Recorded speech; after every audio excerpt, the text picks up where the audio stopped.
Okay, good afternoon and welcome to today's Scrutiny Committee meeting. I've had apologies from Councillor Vaughan Thomas, Councillor Viv Thomas, Councillor Padder and Councillor Bridget Colton. And Councillor Mike Sands is here as a substitute. Welcome, Mike. Any declarations of interest that members need to let me know about? Councillor Scrutiny. Yes, thank you, Chair. There may be some discussion on NRL, Norwich Regeneration Limited, of which I am a director, so I better declare that in case I join in that part of the discussion. Okay, thank you very much for that. Anything else? No? Great, thank you. So item 3 is to agree the accuracy of the minutes from the 8th of December. Are people happy that they are accurate and I can sign those off? That's agreed. There's also an exempt minute, so if I can get agreement on that without necessarily going below the line, that people agree with the exempt minute as well. Yeah, great, thank you. So we're now on to item 4, which is our main business today. It's to look at the Council's 2023-2024 budget and medium-term financial strategy. What I intend to do is begin by asking Neville to outline just a few words on the papers we've got before us today. I'll then start taking questions section by section. So we'll look at sections in order, as you'll see laid out on pages 3 and 4 of the agenda pack detailing each section. There'll be a section 2A because the consultation sits under the general fund, so any questions on consultation will sit in 2A. And at the end of each section, if we finish with questions, we'll do recommendations on that section and then move on to the next one and hopefully wrap up in good time today. But without any further ado, over to you now. Lovely, thank you, Chair. And I think I will keep this brief so that there's the maximum time available for questions. So I think I want to start by just emphasising that the provisional local government settlement was released just before Christmas, and so the final settlement hasn't yet been announced, but traditionally and I think fundamentally that's used to pick up any technical adjustments, so I don't envisage any fundamental changes from the provisional settlement that I'll describe now. The provisional settlement, some sort of key highlights were that it identified the referendum level for council tax increases to be no more than 3%, which obviously the 2.99% proposed increases within that. It looked at a number of grants and grant changes, which we can touch on in your question if you wish. But overall, the increase in the core spending power of Norwich City Council was 4.7%. That's below the average of 5% for district councils and well below the 9.2% for all authorities. There are a number of district councils that are on 4.7%, but as I say, that's obviously below the increase. So a challenging settlement for the council. Despite that, the budget for 23-24 is balanced without the use of reserves. That's a similar position for the medium-term financial strategy timeframe up to 2026-27. And so what you've got are a number of proposals in the papers for savings across all of those years. Obviously, hitting that target depends on agreeing to those savings and delivering those. So that's one of the risks that needs to be borne in mind, and maybe will be an area where you want to focus your attention. I think it's worth saying that although you're scrutinising the budget for 23-24, in effect what you're doing is scrutinising the changes. So the base budget, there's lots of items in the base budget that are there and that you won't see referenced specifically in the papers, but that's really the nature of the beast, that you're focusing on the changes, whether they're savings to reduce that budget, or investment growth, or changes in grants which may increase it. So I think that's important. There are £5.5 million worth of savings in 23-24. A further £5.6 million over the remaining MTFS period.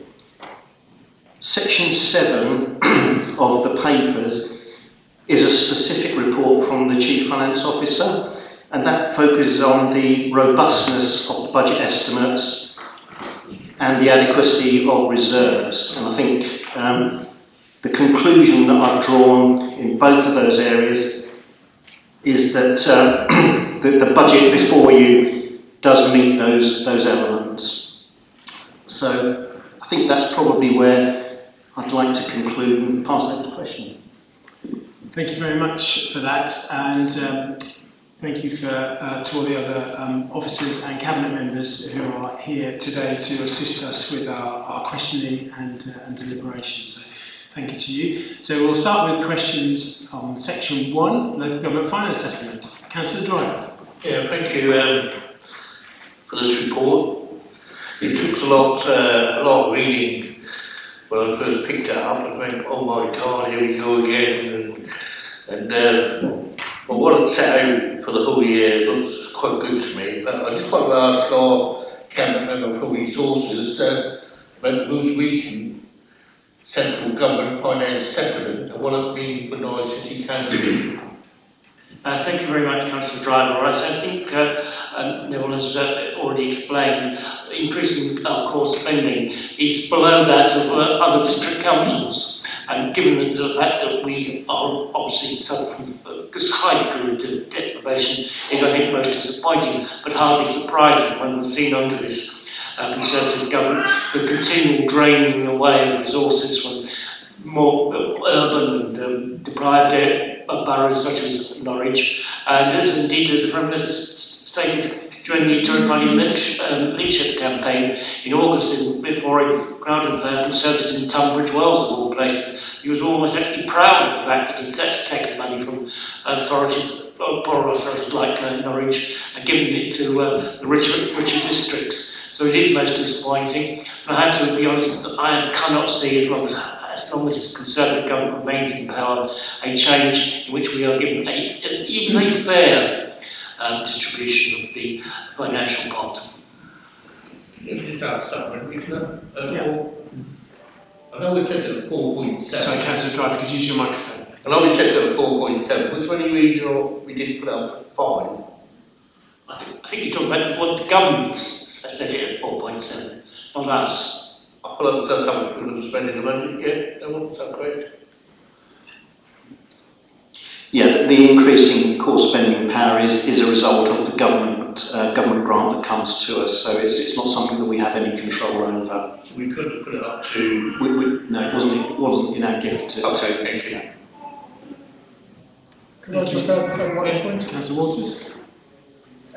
So I was recently at a key cities meeting, and we had the opportunity to talk to one of the Under-Secretaries of State at DLUC about, among other things, the budget, funding for cities and so on. And so one compelling fact about why the budgets that all local government faces are difficult is the fact that the government is using data from 2014-2015. So what they're looking at is a snapshot of that time. Now we're kind of close to a decade on. So my question to the Minister was, can you give me an assurance, particularly in the light of the fact that we've just had a census, that you will update the figures that you're using to be contemporary with the budgets that we're having to pass through our councils in this period. So I had a lot of old flannel, which basically means they're not going to do that. But if you think about, what has happened in the last decade in this city, but also in other places, about population size, about changing demographic, about the economic situation in those places, that is a really obvious mechanism which government is using to suppress the necessary funding for local councils. And that's one of a number of mechanisms, I think, that government uses to kind of, put the squeeze and they've kind of built it in. They don't need to say anything about it, but they've built it in that way, and so that's part of the narrative as well. Thank you, Councillor Waters. Councillor Sands. Thank you very much, Chair. I'd like to thank officers for the work in preparing this budget, which fulfils the political priorities of our Labour administration and set within the corporate plan. But can our interim Section 151 officer comment on what is the income received from commercial property acquisition and how this supports general fund services? Before I bring in the 151 officer, we're obviously still on Section 1 at the moment, which is the local government settlement. All right, sorry, I thought we were talking about the budget. No, we're still on Section 1. We're doing it section by section. So okay, I'll stay there. We can just park that. Are there any other questions at this stage on Section 1, the money that the government's given us? Bearing in mind we don't really have any ability to influence that at that stage, where we can influence things that are related to the general fund. So Councillor Carlo and Councillor Huntley. Thank you, Chair.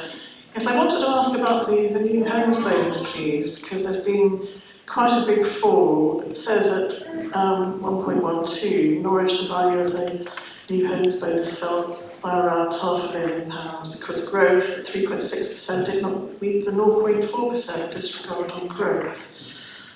And is that related to the number of house building completions? Because given obviously the expansion of Norwich, I would have thought that that we would have met that particular target, or maybe it relates to something else.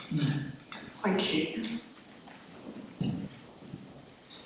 No, so you're absolutely right. It is to do with new homes that come into occupation. So that's the sort of fairly crude measure. There is a disregard, the 0.4%. So an element of growth, another new element of new properties that come on stream are disregarded.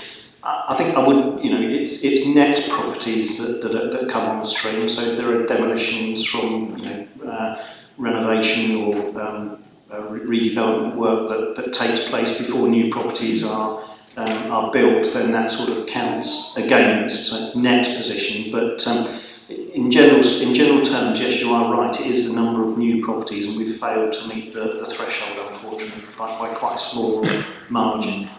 Can I just ask? Yes, does that include intensification of properties, for example, where private landlords are building extensions to increase the number of people in an HMO, for example, of which we have quite a bit in Nelson Ward, for example? Thank you.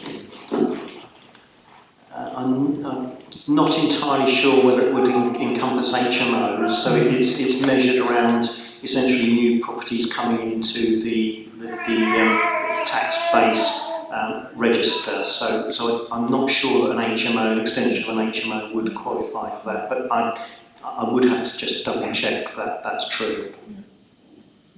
And just with that, student flats, obviously there's been quite a lot of that in the city centre. Yeah. If they were additional student flats, new build student flats, then yes, there would. Each flat would count, but again, I'm slightly unsure about whether converting 2 flats into 3 or that sort of thing would also result. Thank you for that. Councillor Huntley. Thank you, Chair. This is a slightly broad question. It's stated that there isn't a kind of reliable basis for medium-term budget planning, and this makes financial planning over the medium term very difficult. I really just wanted to know if you could explain what ways are being used to meet this difficulty, this uncertainty of the plan.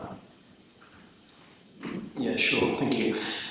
In very simple terms, the uncertainty comes about because the comprehensive spending review totals are at a very high level, and for 2023-24, obviously we have the settlement now. For 24-25, the government has alluded to what will happen then, but there are 2 or 3 areas. New homes bonus is one of those.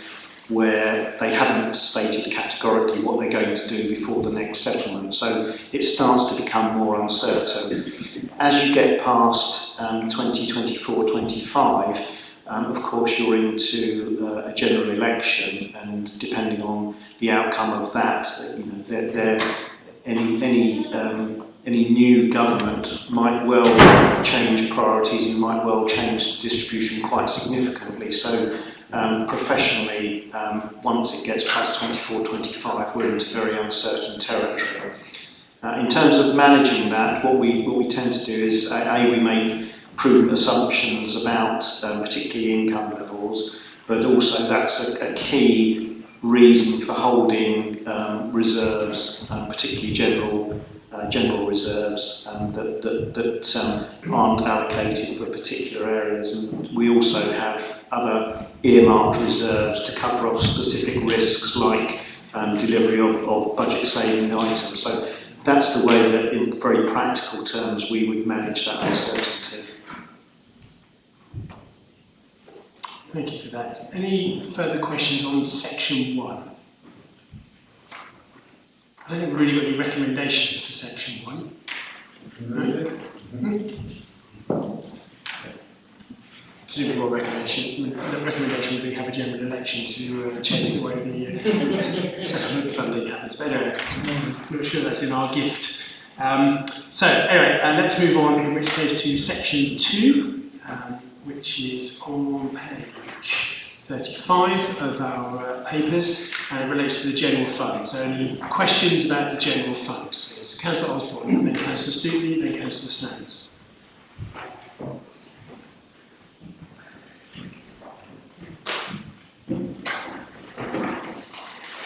Thank you. Thank you so much for the budget, because yeah, I can imagine it's a pretty tough job to write this, especially at this time. It's really good to see. My question is on page 42, paragraph 2.36, the uncertainties and risks in the NTFS, where it says uncertainty over the cost implications of delivering the Council's net zero carbon objective. I'm wondering if there's any further details on that. What commitments does that refer to? What assessments have been done to identify the cost implications? How some of those actions could deliver savings in the long run, and whether there's been an assessment of that. Are there one-off investments? So, for example, capital investments in, well, I guess it's general funds, it wouldn't be capital investments, but are there one-off investments in retrofitting counter stock, for example? Or if not, can we, and if so, can we justify drawing down reserves to invest in them?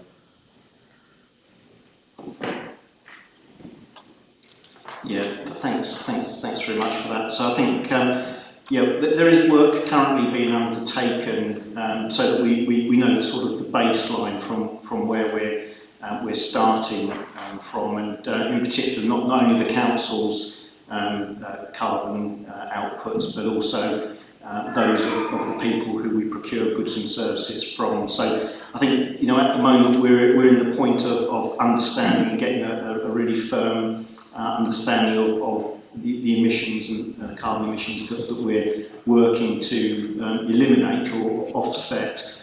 And I think it's true to say that will require significant amounts of external funding, some of which we would expect to come from central government as well, and that's part of the uncertainty around that. But there will be things that the council can deliver itself, and we'll need to bring those forward and consider the financial implications of that going forward. And I think really as the sort of strategy develops in this area and those proposals come forward, we need to be really clear of the financial implications of that and how we might fund some of those. So I think again it's in the corporate plan as a priority area, and as such I would expect those items to come through, particularly in the capital investment planning for future years, and that would come through the normal cabinet process. So I think you will see that inevitably change over the course of the capital programme in the next few years on the MTFS side.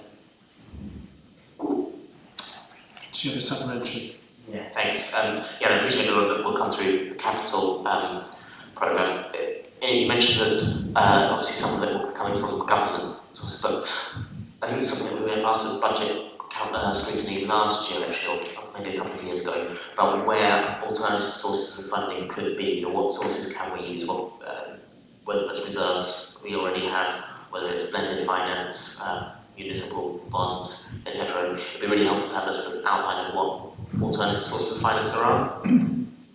Yeah, certainly. I mean, yes, there are some specific sources of finance that are out there, both in terms of grant. We would always try and minimise our overall costs, so our sort of our prioritisation on the use of capital financing would always be around our own capital receipts and external funding available. Ultimately, again, at the sort of the final call that we would use would be borrowing, because that has an additional cost associated with it. There are some products which are specifically targeted around reducing carbon, some of which we've used in the past.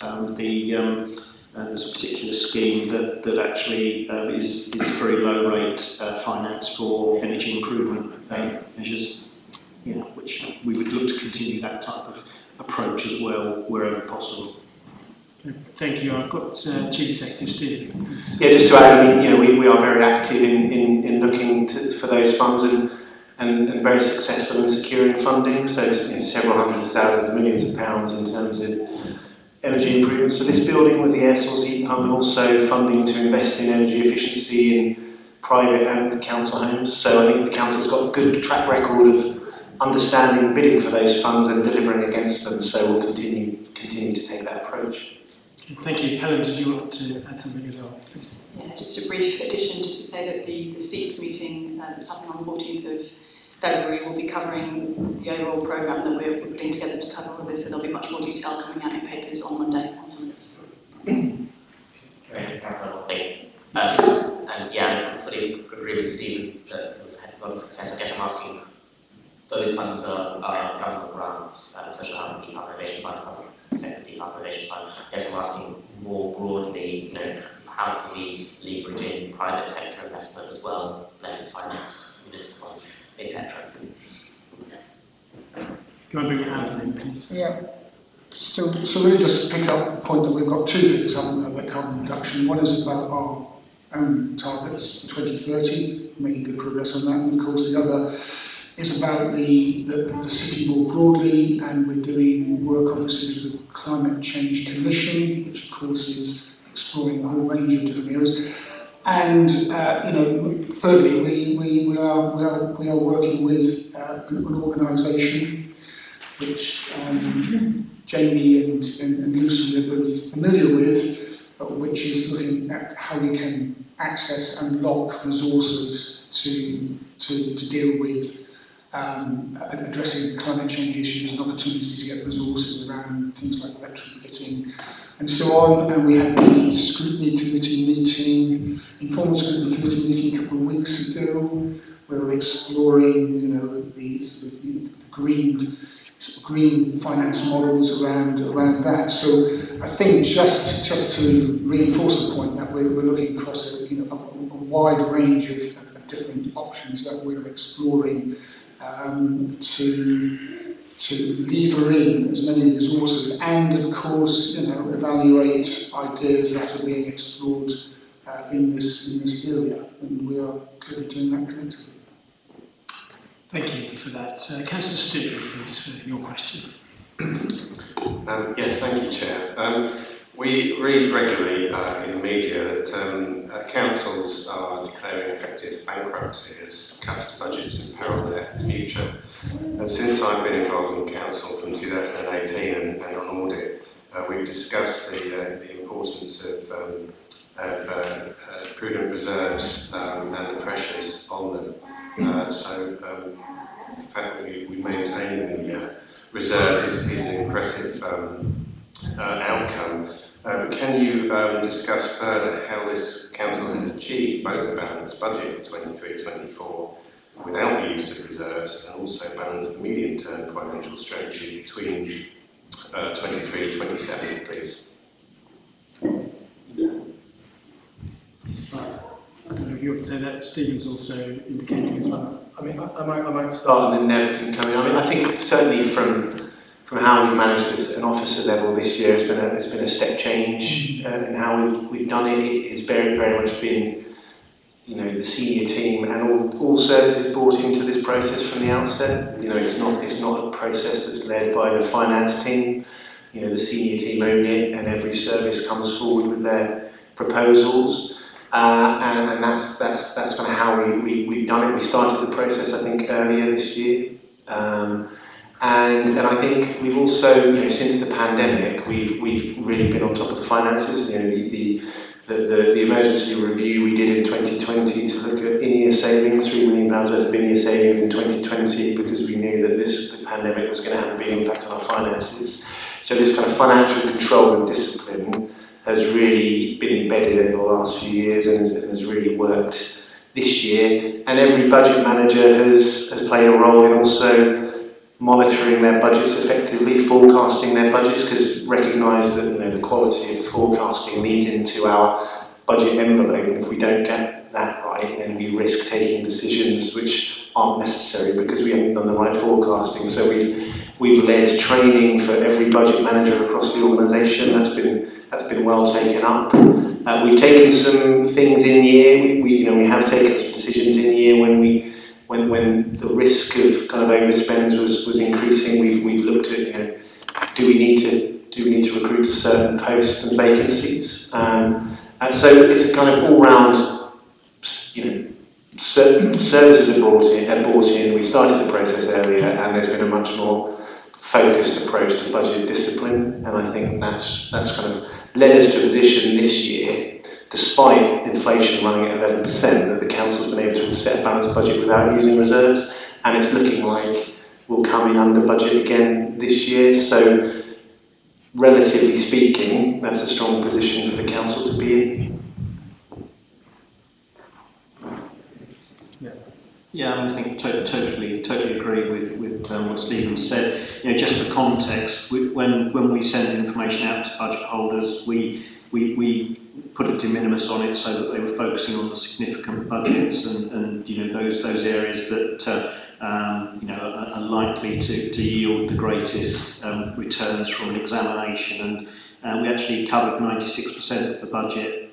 So every budget holder, or each one of those budgets, had a return from a budget holder saying, you know, understanding what it was for, setting out what it looked like for the next couple of years, what the demand pressures were, and how it might be available to offer up some savings. So a very rigorous process across the whole of the budget, really. You know, I think also, you know, we need to recognise that being in the position we are with reserves and those, it does put us in a strong position, given that interest rates are also rising within, you know, as a measure to try and control inflation. So that does mean there's a significant amount of investment income from our cash reserves that's assisting with the budget. We've taken prudent advice for our Treasury Management advisors about what interest rates are likely to do, and so again, you know, the basis on which we've included that interest is prudent, so we're confident that will assist, and you know, all of those things together, you know, are a reflection of sort of a number of years of strong financial management in the council that we need to maintain and continue with. Yes, thank you for your comprehensive answers. So can you just comment on the future, the period 23 to 27, and how you feel things will go in council there? Yeah, so you know, as we talked about earlier, the 24-25, so the year after next in the MTFS, there's probably a reasonable amount of confidence in the income figures from the government. After that, it becomes very speculative, I have to say. So, you know, I think, you know, it's really good that over the medium-term financial strategy period, we need to make another £5.6 million worth of savings.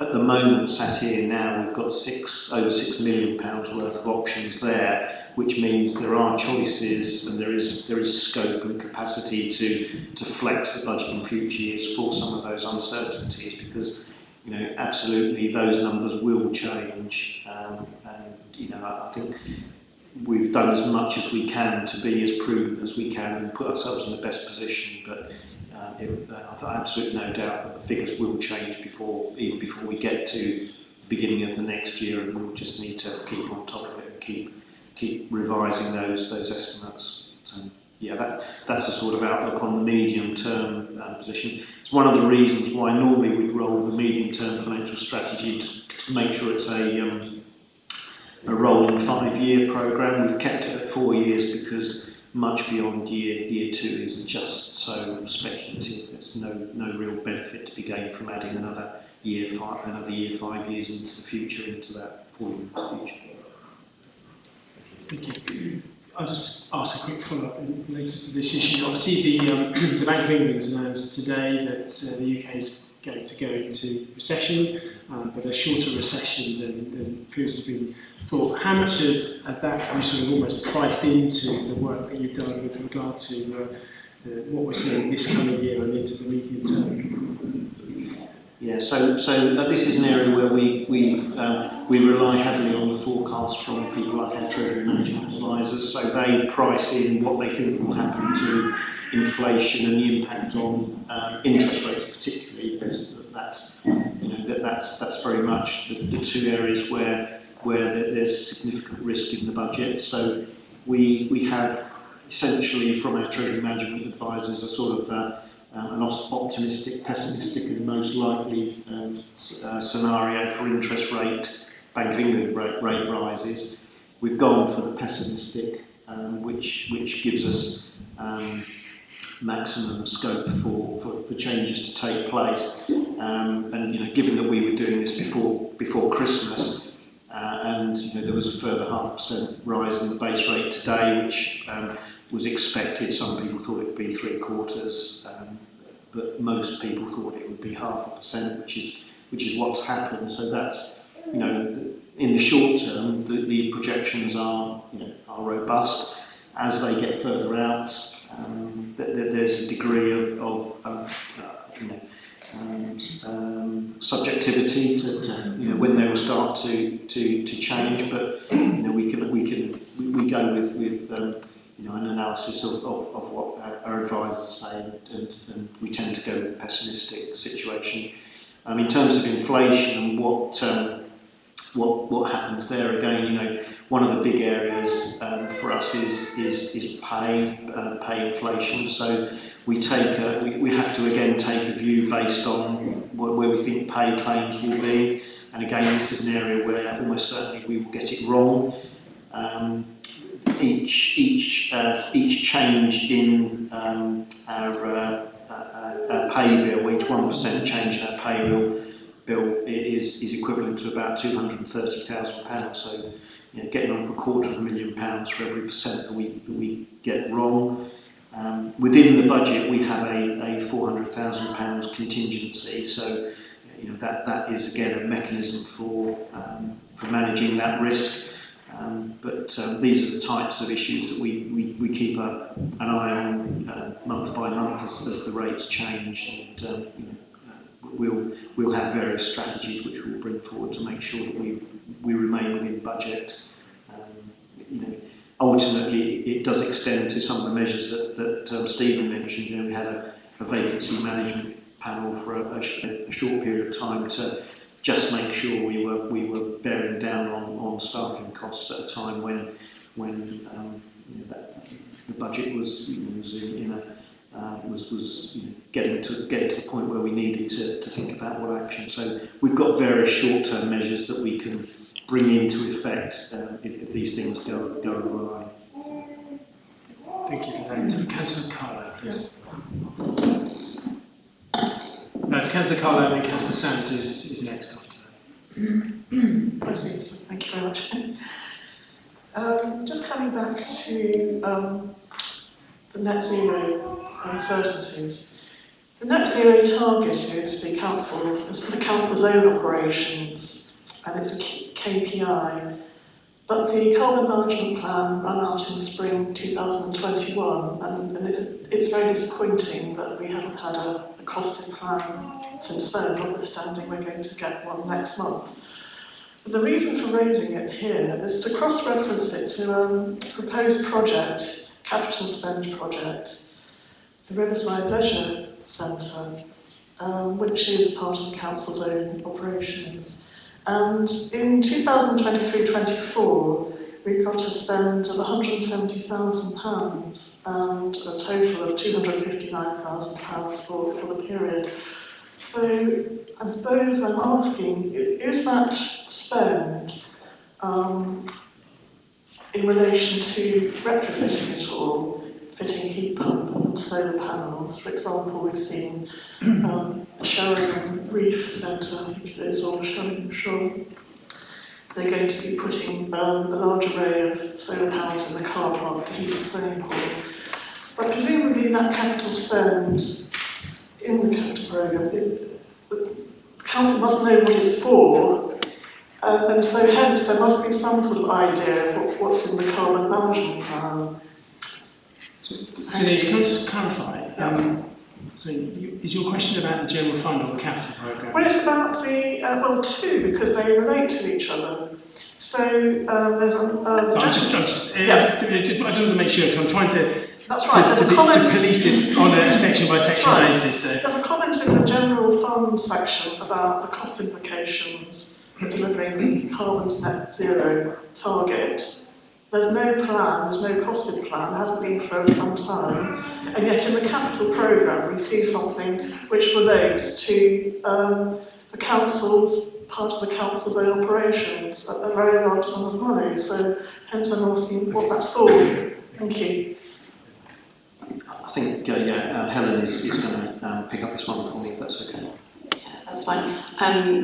That amount is actually it's not a carbon-related investment. It is around the plant within the Riverside Leisure Centre. We do a condition survey regularly at the Riverside Leisure Centre. That's the amount that's come back as to be planned for forward plant maintenance.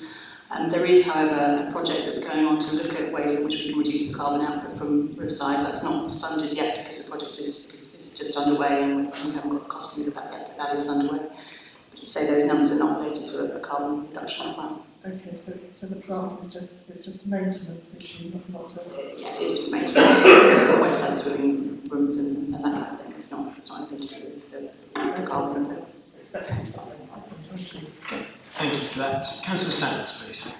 Thank you, Chair. I'm sorry for preempting my question before, but it's the same question. The discussion we've had so far sort of really seems to bear out some of this. But can the interim Section 151 officer comment on what is the income received from commercial property acquisition and how this supports general fund services? I would imagine it would have implications for not dipping into prudent reserves as well. Yeah, thanks very much. And luckily, you primed me for it earlier. I've managed to just get a very quick message back from Mark on the property side. So we're talking about £6.5 million worth of income from investment properties. Some of that is used to go into a specific property reserve to cover off the likelihood and the risk around voids and also maintenance liabilities of those commercial properties. So there is a commercial property reserve that's maintained, that's funded by top slicing that sum of money. But apart from that, yes, the additional investment income there does assist in managing the council's overall budget position. Mm-hmm. So I'm guessing then that if we didn't have that stream of income, there'd be further significant cuts to the general fund. Would that be correct? All other things being equal, yes. Councillor Gowrie and then Councillor Young. Thank you. Yeah, a similar question to Councillor Sands, really. So earlier on in the year, we had sort of special warnings and a briefing, I think, about the budget coming forward. Really warning that we were in a very, very difficult position as a council. Subsequently, the interest rates went up, and what proportion of the savings we would have had to make have been assisted by those interest rates going up? I understand the council had a budgeting process in place already, but how far were we assisted by, perhaps, you know, without knowing what would happen by those interest rate changes? Yeah, so I mean, in the papers, certainly for 23-24, of the 5.5 million, it's about 3.5 million, so about 60% of that comes from the interest rate, the investment interest from those cash investments. So I think, you know, it's one of the perverse effects of inflation that where, you know, if we were in a position where we didn't have those cash reserves, then we would have been in a far worse position. But, you know, we are where we are. We did have those reserves. A significant, you know, an element of that is to do with prudent financial management and the reserves that we hold, and generating cash reserves from them. So, you know, it's part of the overall council strategy, in the same way that Councillor Sands says, you know, commercial investment income from commercial properties was a strategy that councils pursued for a number of years, and it does make a difference to our overall budget position. So it all knits together, if you like.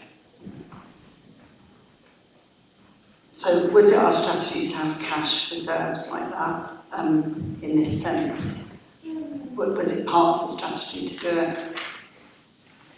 So we wouldn't hold cash reserves on the basis of trying to make investment income from it, and, you know, indeed that's borne out by the fact that over the last however many years, when interest rates have been virtually negligible, we've still had those cash reserves. So they are there for a number of different reasons. They're there to deliver, you know, what in the papers, the budget papers, is a £230 million capital programme. Now, to an extent, that is funded and financed by elements which are cash backed, if you like. So we've borrowed in the past and borrowed for some of that, but reserves, including the general reserve that we hold just in case there's an emergency issue that arises, also contribute to it at all. So it's not a conscious strategy of holding cash so that we can sort of game the market, if you like. It's what we do is we try and manage our cash in the most effective way, commensurate with what we think interest rates are going to do, with an eye on at some point we'll have to borrow. So we try to borrow when interest rates are low so that it's there. We don't have to borrow when interest rates are high, and that does result in having cash at surplus cash, if you like, at various points in time. Can I bring in Councillor Waters? Yes, I mean, really just a response to Lucy. It's not luck. It's not luck insofar as I've been portfolio holder for finance for many years at different times, and the Treasury Management team at the City Council over the 30 odd years I've been a councillor have performed at a very high standard, and you've just described how the resources, how we borrow, how we lend, and the opportunities. In fact, I think I've been quoted often, I've spoken often to say that we have people working on local government wages here who outperform the boys and the girls of the city who take home large bonuses and perform less effectively. So if we look at the way we have a series of stabilisers, Treasury Management is one of them and always will be. The second one is you make sure that you spend the money you need to spend to deliver the services, and then you use any surplus from that to go back into your reserves, because reserves are a cushion that enables you to reflect on how you want to shape your medium-term non-financial strategy. If you need to use reserves, you kind of smooth out the impact on spikes in the pressure on budgets across that medium term. It also buys yourself time. And as Stephen said, I mean, this was an exceptional year. I mean, you know, moving as we did from 2.4 million when we set the last budget last February, how the year runs round, and to 6.2 in a matter of months, and of course that was the same experience of all sorts of organisations, across the country, and then to have the means by which we could think that through and do a line-by-line analysis. And also, you know, it's not about cutting, it's about how do we generate income, how do we run more efficient services, has enabled us to get to this position. I don't think one gets to a position that we're currently in by a process of serendipity and good luck. Is the fact that we've had a long experience, particularly since the first financial crash, 2008, 2009, with big budget gaps opened up as a result of the fallout from that, and we worked our way through that and we managed that process. And that's a pattern that we've followed ever since. Thank you for that. I've got Councillor Young and then Councillor Osborne.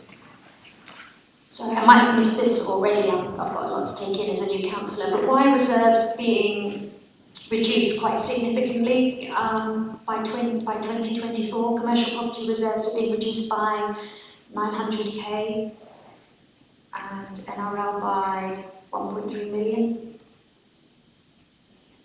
Yeah, no, thanks. I mean, they're very specific reserves. So, in terms of the commercial property reserve, you're absolutely right. There's a programme of drawdowns. The biggest areas in there is there's 400,000 on the commercial property for mechanical, electrical works in our commercial investment properties. So, making sure that they're maintained to a high standard. There's also some funds being used to support the strategic asset management review going forward. So there are some specific items in there which are programmed in to that property reserve that again it's not demonstrating that it's needing to be called on to support that portfolio. It's a programme of very consciously taken decisions and plans around how that reserve is used. So, and again, in the future years, that reserve would expect to be replenished from some of the income that Councillor Sands was asking about at all. So that reserve is kept under review. Some things go out some years and are replaced in later years as part of the asset management work.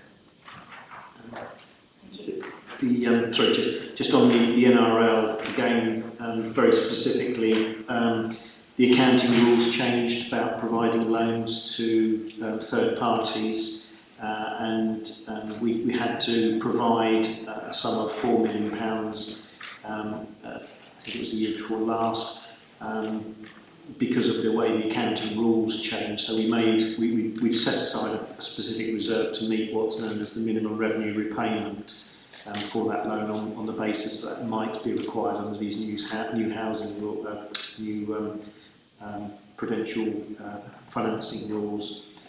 So again, that was a conscious decision taken at the time that we'd create a reserve, and that reserve will diminish over the lifetime of the loan. So again, a specific item. Thank you for that. Councillor Osborne. Thank you. On page 54, it talks about the increase in car parking charges. I don't really understand why it's going up. Something that's been discussed at Scrutiny, budget scrutiny meetings in the past is alternative sources of finance to car parking revenue, so that we're not reliant on car parking revenue. I know in the corporate plan in December 2020, there was a line saying that we will be looking at alternative sources of finance, so potentially developing car parking space locations where there is car parking at the moment. I wonder if there's any update on that. So, for example, the St Saviour's Lane car park could be sort of housing. I mean, I think I'm sort of looking if anybody else can help me on this one. I'm not as familiar, I'm afraid. Steve. I mean, what I can say is in recent months we've massively improved the data we get in terms of our car parks, in terms of maybe usage figures. So what that will allow us to do is look at which car parks are getting most usage and which car parks we might want to over time, use the asset differently, perhaps as housing or something else. So some of our, there will always be, the city will always need car parks, and what we need to do is to support the transition to less polluting vehicles. But the city will always need car parks, and they can ask a question on that. We've got the data now to look at which car parks are being less used and which ones we can dispose of, to use the site to get a capital receipt in, and perhaps use housing. So we've got that data, and that will drive, I think, future recommendations. That's Osborne. Thanks. I know what you're saying about when you say that the city will always use car parks, but just to push back on that slightly, previous discussions, including questions to Council and to Councillor Stannard at full Council, there has been a commitment to reducing the number of car parking spaces in the city, both on street and in car parks. So just to sort of make that clear that we are aiming to reduce the number of cars coming into the city, the number of cars parking here, and as a result, turning car parks into sources of revenue. Absolutely, that's what I'm saying. Is we've now got the data to allow us to take decisions around, what is the optimal number of spaces we need. Completely on board with the view of increasing, pedestrianisation and supporting sustainable transport. And the data we've now got will show us which of those car parks are less used and which ones might be used for other means. And some of this is flowing into our development pipeline. So we're developing a better development pipeline for future housing sites, and that will include assets that the council holds, and some of those may be car parks. So the data we've collected allows us to take more informed decisions. Thank you. Councillor Waters, did you? Yeah, just very quickly. I mean, Stephen's made the point about modal shift, but interestingly enough, with the temporary bus pricing to make fares more accessible, there's seen an increase in people prepared to use public transport. So actually, you can shift things pretty quickly. And then the other thing is, of course, what we are doing, if we're talking about housing or student accommodation, so the Barn Road site where we've got student accommodation, but we've managed to, we've kept car parking as part of that and hybrid. Car parking income is going to be really important to us going forward, but actually with more electric cars, less polluting. But the fact is, you do need to give, as we know, people a range of choices, but there are, by our investments, better choices for people to avoid. I don't want to get into an argument about car parks. I think we've exhausted this issue. You'll make the point, move an amendment to the Budget Council, but the fact is, that's how that land lies out. Thank you. I'm going to move on, Councillor Osborne, I think now. Having said that, I'm going to make just one point. You mentioned the bus fares. Just having how successful that scheme would be if people actually knew about it. I lost track of the conversations I had with them. I don't know anything about this £2 bus fare. I mean, that's pretty brilliant. So there's work to be done on that with new bus companies, I think. Councillor Fulton McAllister, you were next, please. Thank you, Chair. So I just wanted to ask about the community safety and estate aesthetics budgets, which are commented on, obviously, and just wanted to ask for some examples of what the investments have actually generated and meant for communities on the ground, because obviously it's great putting money into something, but seeing the deliverables will be incredibly helpful. Thank you.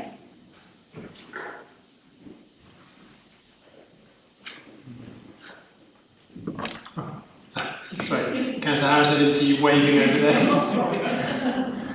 No, I'll comment on the estate aesthetics budget, because there's been improvements or enhancements right across the city. So sometimes it's quite small things, a new bench in a sheltered housing scheme, for instance, which means an awful lot to the community, perhaps new drying areas, so that they're more accessible for all, rather than some of the awful broken up pavements and so likes. And I just think there's an incredible amount of work that is being done, and it does make a difference to the communities. And every councillor can put forward some ideas, and it's a really good way of enhancing people's environment. Thank you, Councillor Harris. Could I ask a very quick follow-up? Obviously, with the small costs associated, do you know roughly how many of these projects have been delivered across different estates? Or I'd have to look that one up for you. Okay. But you know that I often share some really good photographs, so it's always worth councillors having a look around. But no, it's just this year we are likely to use all the budget up, which is really, really good news. And we're getting to the stage where we're going to have to prioritise what we can complete this year and perhaps then put some of it into next year's. So it's really good, a really enthusiastic officer doing a good contractor who wants to make the difference, so it's working well. Thank you for that. Councillor Osborne and Councillor Carver. Yeah, Councillor Gail's actually answered my question. Okay. But just to emphasise that it has made a difference, the fact that we are spending the full budget this year, because Sunday Mancroft, the last 3 years, it's always been an ongoing issue. Into the city aesthetics this year, we've had much less complaints, people are happier. Good news. Councillor Carver.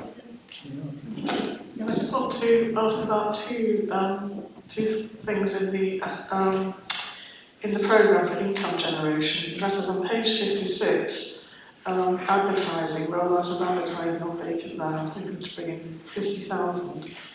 I'm just wondering if hopefully the council's put a condition of no electronic advertising at all, which would be a retrograde step. And secondly, I wanted to ask about the corporate buildings. There's a figure of, I think, £1 million.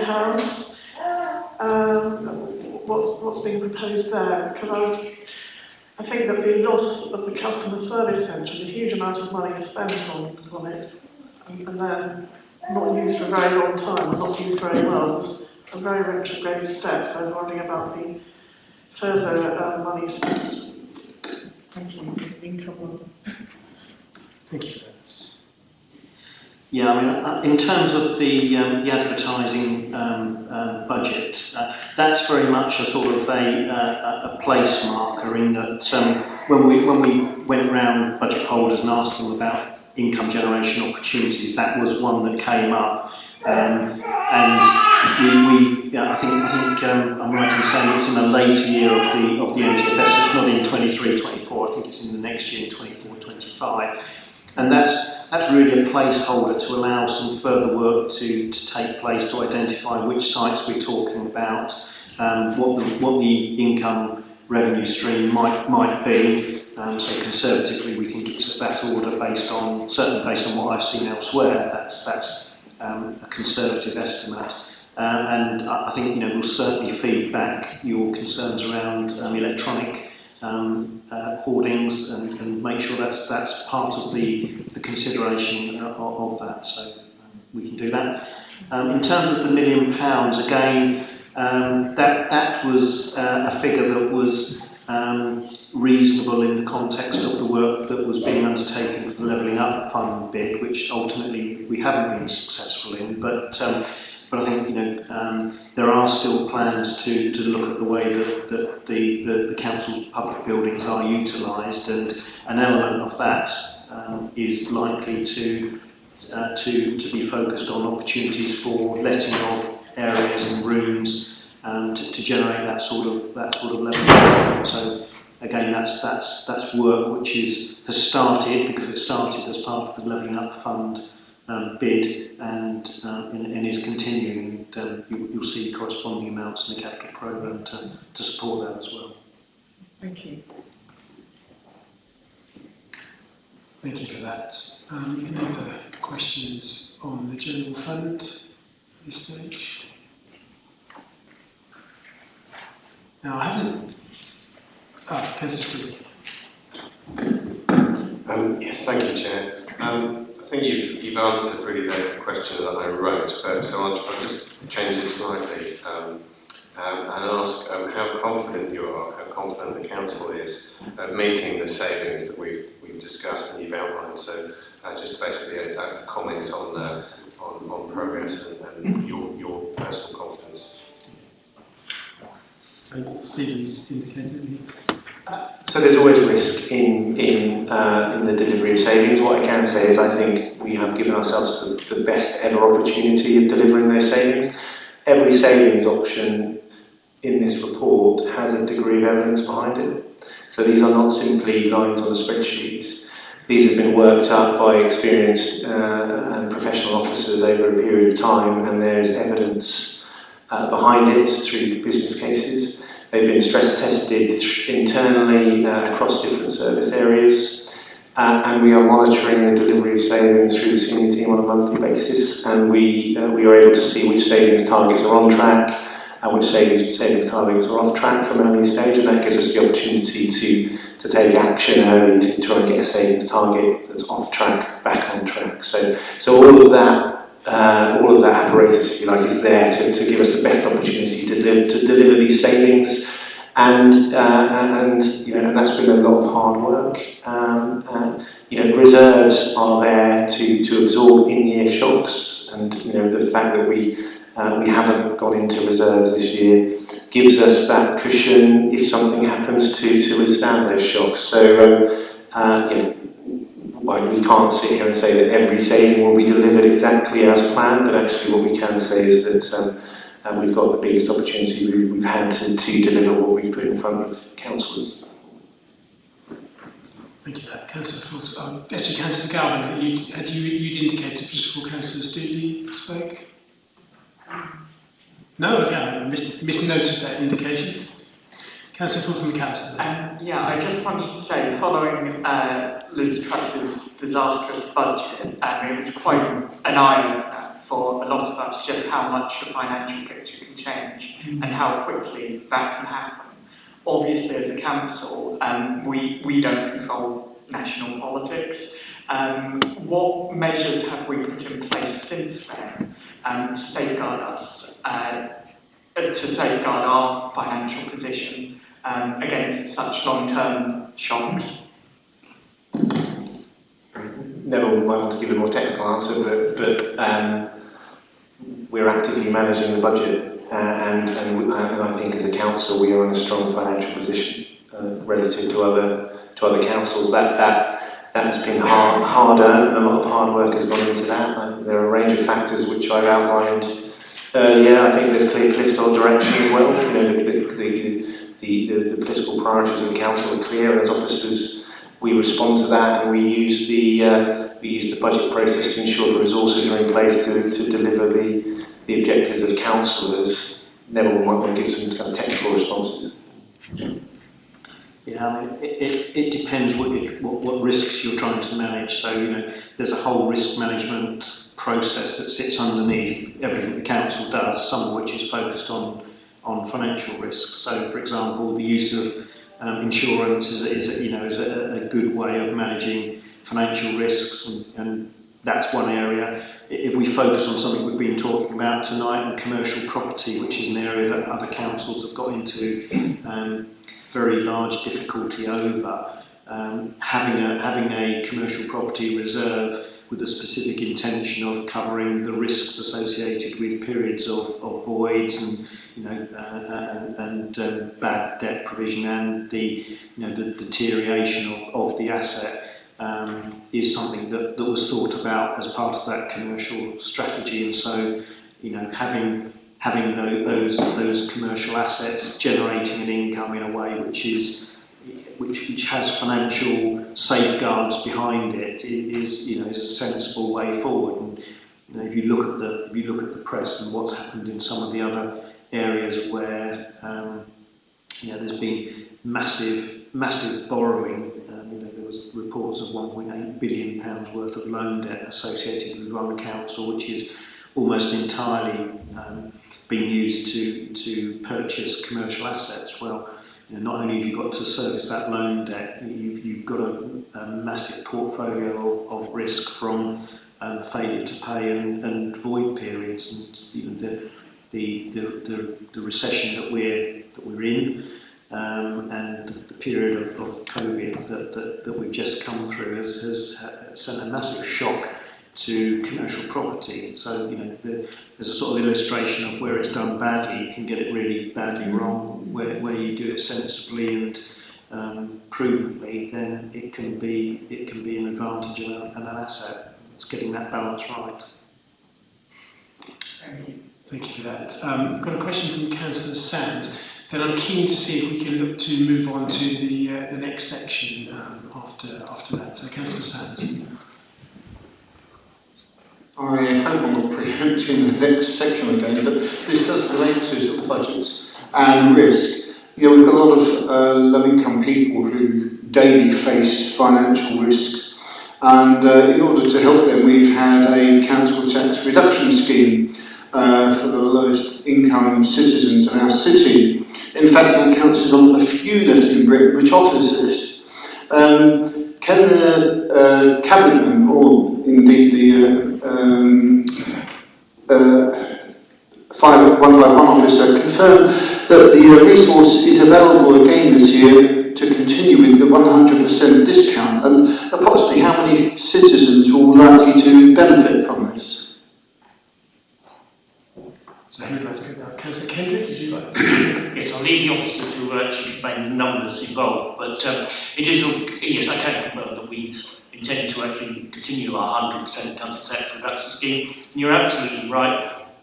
We remain one of the few authorities left in Britain to do so. Now, there are a few others, such as Oxford and Cambridge, I can accept that, but the vast majority of authorities, unfortunately, even the poorest, are not. When we talk about the poorest, we often talk about people on universal credit, which is a very meagre figure indeed, having to, out of that pittance, find money for council tax. I think I've said this before, but I have someone I know who's about my own age, who due to a heart condition simply cannot work anymore, and is reliant upon universal credit, but unfortunately because that person lives in Broadland, he has to find a substantial amount of his council tax out of that small pittance. And at least here in Norwich, we really are doing what we can to help some of the most vulnerable in our society. I think that's something we can all be proud of as councillors.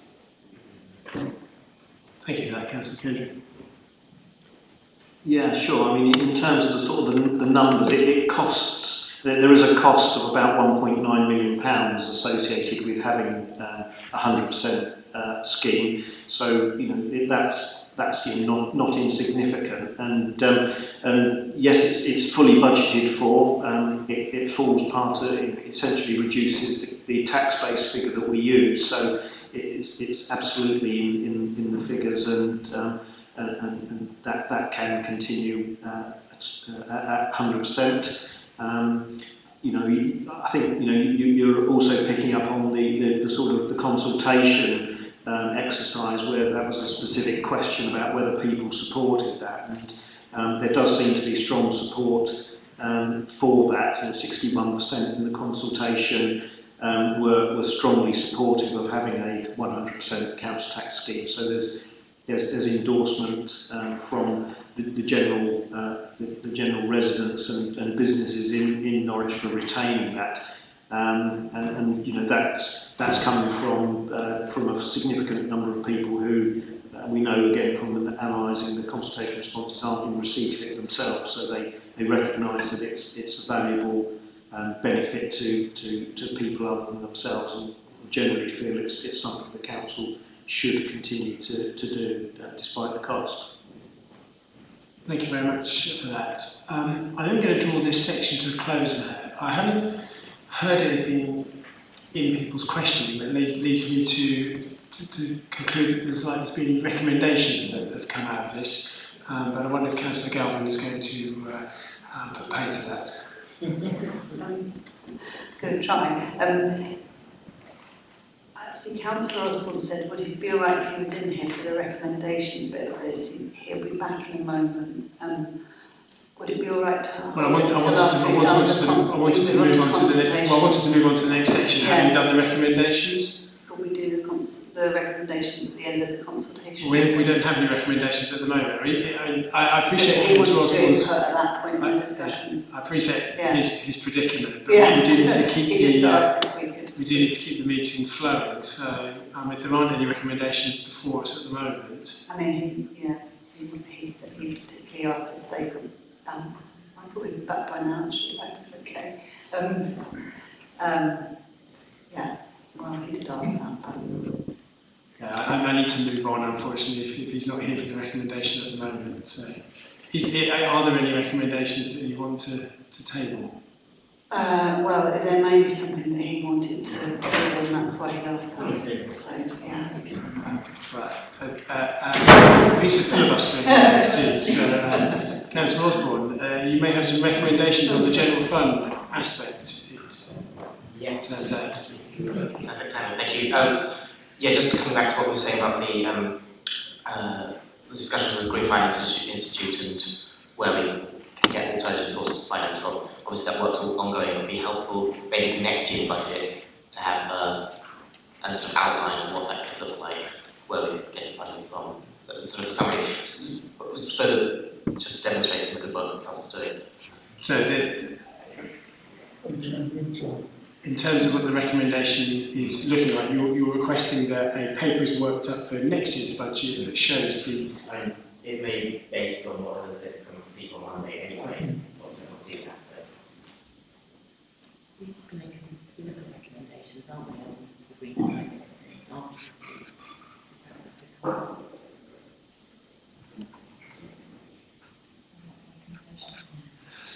Could you elaborate on the recommendation again a little bit? I'm just trying to work out what we can have as a recommendation today, given that you've referred to a meeting which hasn't happened yet, that may or may not give some of the information from the recommendation. So just trying to get my head around what we can resolve today. I have not seen the papers for that meeting, so I don't know. It looks like I'm in that situation. Councillor Waters. So to pick up your point, and we've had a number of exploratory discussions, I mean, we wouldn't wait until next year.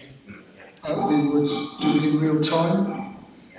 So I think that's the point. You know, we will cover this when we've got the information and feed it into the process. I think, recommendation or not, there's a commitment that this will be something that is done and looked at. So. Yeah, so I guess I'd expect to see that reflected in next year's budget with funding streams allocated appropriately. Well, that depends on whether we get anything worthwhile out of those exploratory discussions.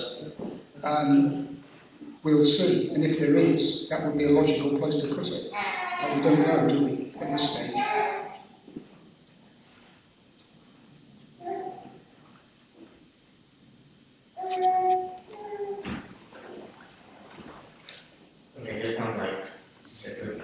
Yes, that's what I'm saying. I think there's possibly no need for recommendation here. So, good, excellent.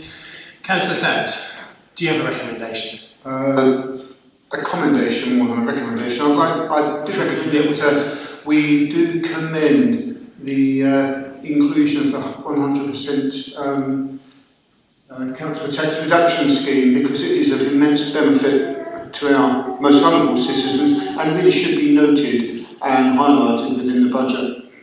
Okay, thank you. I'm sure everyone's in agreement with that commendation. Yeah, thank you. Councillor Osborne. Again, I appreciate it seems as we've got sort of data now on where which car parks are most used. I wonder if there can be a report possibly to Scrutiny, or I don't know which other committee more appropriately, on pipeline of what we're going to be doing in car parks, how we can find alternative sources of finance regularly. I would say that the development pipeline is the place where we are looking at council assets. So then that would include things like car parks. So that work. Sorry. Where does that come to? That goes to cabinet. So do you have a specific recommendation I guess from my point of view, it's an interesting from a chair's perspective, because it sounds like a number of these things are already in train anyway. So I'm not quite sure what the recommendations will be. Yeah, I wonder if it's worth scrutiny actually looking at that, because this ties in also with the finance side of things, but also from a broad council's perspective. Lots of people are saying to me in the city centre, I don't want as many cars driving into the city centre because it impacts on their lives, and how that's being managed with the changes to Exchange Street, and how that's being managed with the county council, police, forum car park, etc. And it's not just the council's own car parks. So I wonder if there's a wider piece of work on that scrutiny can look at. Yeah, I mean this is a scrutiny work programme issue by the sounds of things. But I think absolutely hold that one, and I think we can look at that as part of the scrutiny work programme, and it sounds like there's pieces of work already being done that might inform that. So, yeah, thank you. Anything else? No? Excellent. Right. In which case we'll move on to 2A, which relates to the general fund, but the consultation around the budget. So, Councillor Galvin, please. Thank you, and thanks for the consultation analysis and the results here, and all the work on pulling it together, which last year I think we talked about it and we were promised it would be a more interactive process, and this year it seems to have been that. A lot of responses, really good high level of responses, which shows really over 2,000 I think, which shows people have an appetite to engage with this, which I think is really good. And I wanted to ask a few questions around it really. It seems to come to us, it comes rather late in the process, we're seeing it now, but I wonder, how is it seen by officers? Do they see the full results, and how is it shared in the run-up to the budget setting? So in what ways does it impact the actual formulation of the budget? So what way do you use it, who sees it, and what way, how they're reviewed and shared among officers? And then who sort of makes the narrative version in here? Thank you. Yeah, thank you. Helen, can I bring you in on that, please? Yeah, absolutely.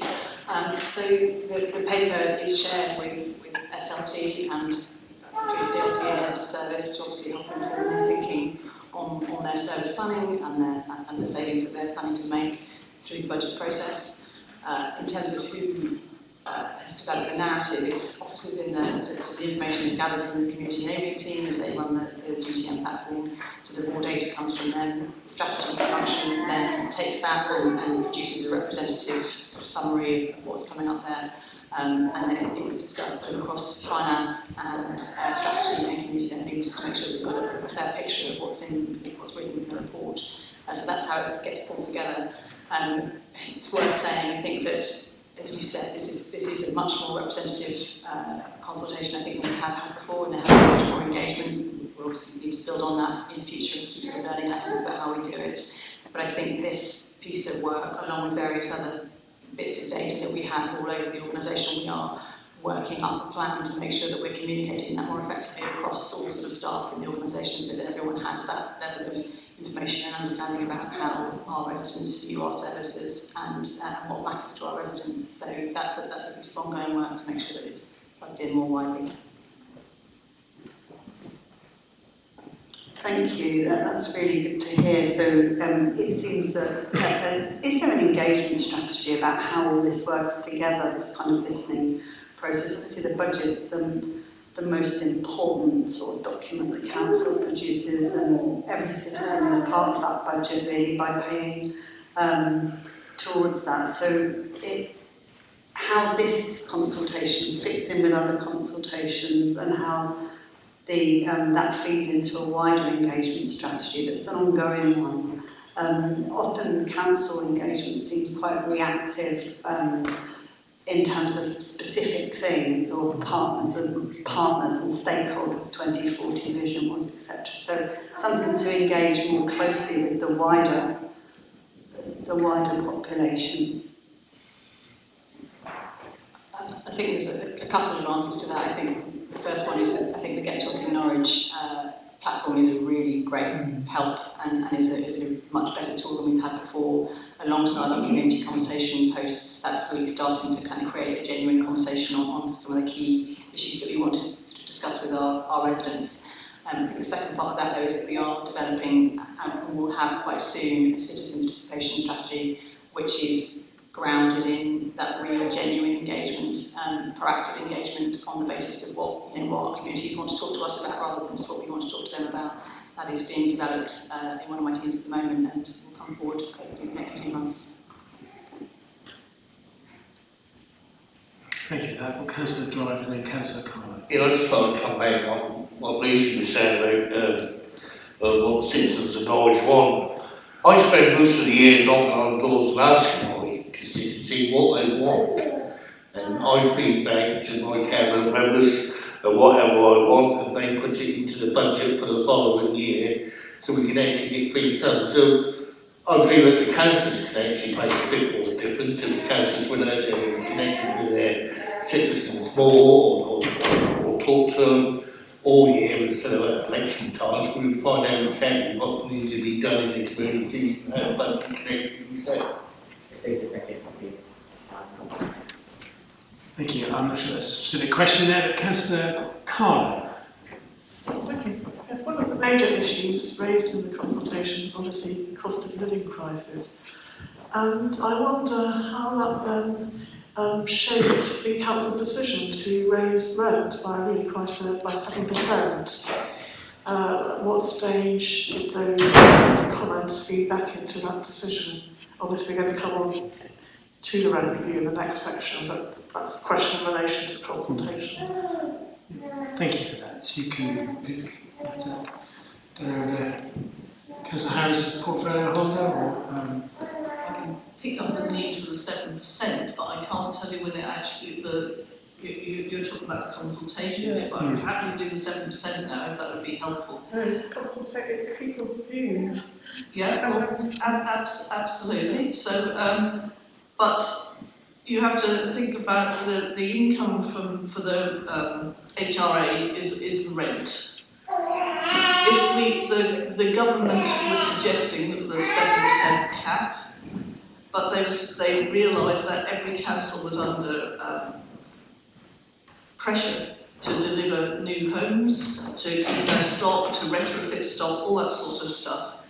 And the problem is if we didn't raise the rent by 7%, then we would be at risk from the government saying, well, obviously you don't need the money. So then when we put in bids for homelessness, accommodation, various other bids which we're very good at getting, they would say you don't need the money. So you've got, I mean, if we think about it, we could have, to keep up with the inflation rates, we would have been doing 10, 11%.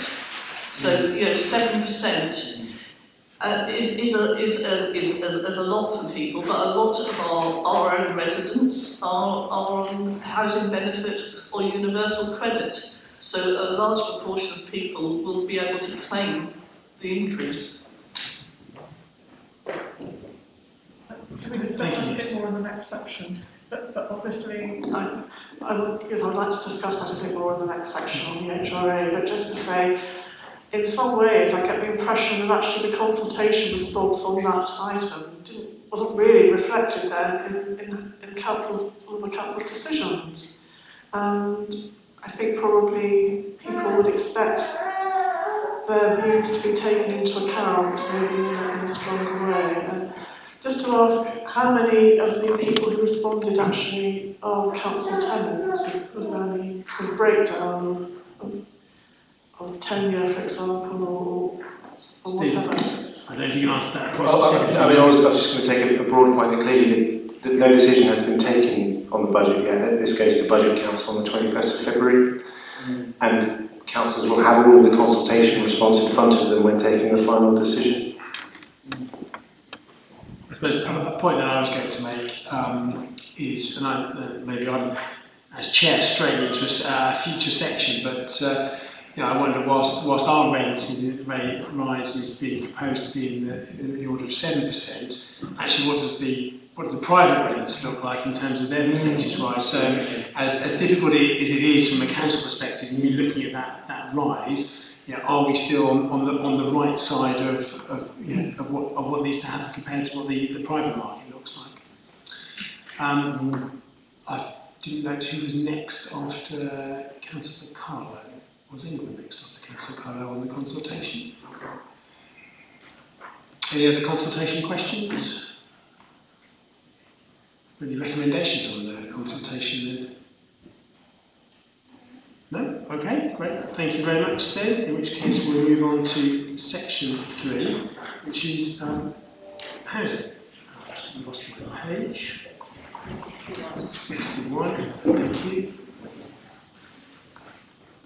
So, housing revenue account 2023-24 budget. Any questions on HRA? Councillor Carlo, then Councillor Stutley, then Councillor Hall. I suppose just to continue this point about the raise in social housing rents, and that is to ask how many people affected by the increase in rents will be offset by the increase in housing benefit. So roughly X number of people won't be able to afford the rise in rent, and so how many of those will then be eligible for housing benefit? And also to ask, what's the split, please, in a 7% rise between the money going on repairs and money going on new builds? Because I see that the tenant involvement panel were happy for the 7% rise, but it would be interesting to hear what the percentage split is between the two areas. I am concerned about the rent rise. It may, 7% may not sound a lot, but actually £5.89 is a lot of money for people low incomes to find, especially when they've got an increase in food, bills, heating and water. And so all those together actually add up to very large amounts of money for people on low income. Thank you. Who can pick up Councillor Carr's points?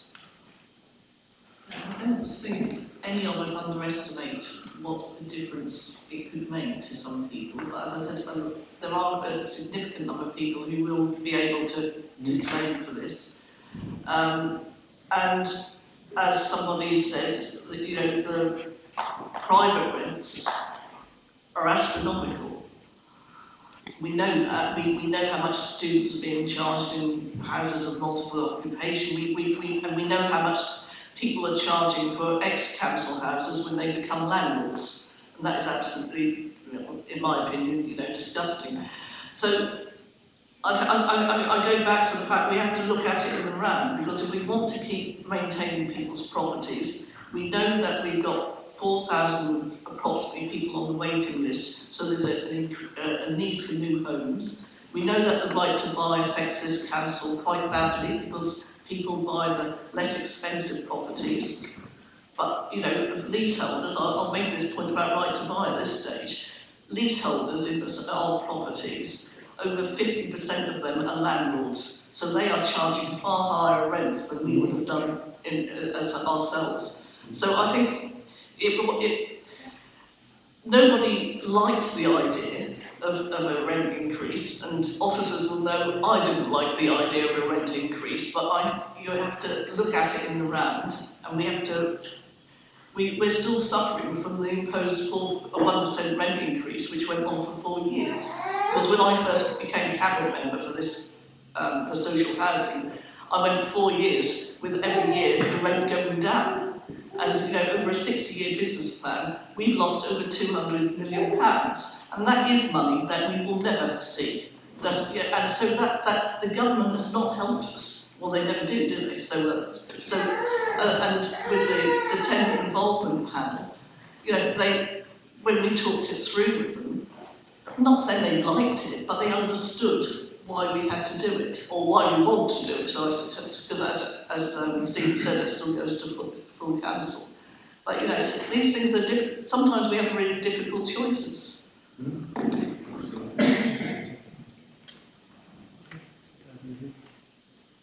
I mean, I think we can. I don't know the answer to the sort of very the absolute numbers. We can certainly come back to you with an analysis of how the increase in rent pans out across the different elements. Some of it will be capital, some of it will be revenue, but we will be able to give you some sort of indication. I think the comments that Councillor Harris has made, are absolutely right. The difficult choices. The government capped it at 7%, which is a lot of money, but it's still way below the rate of inflation. And lots of the costs in the HRA are subject to those type of inflationary increases. And as you know, the HRA is ring fenced; it can't be subsidised by the general fund at all.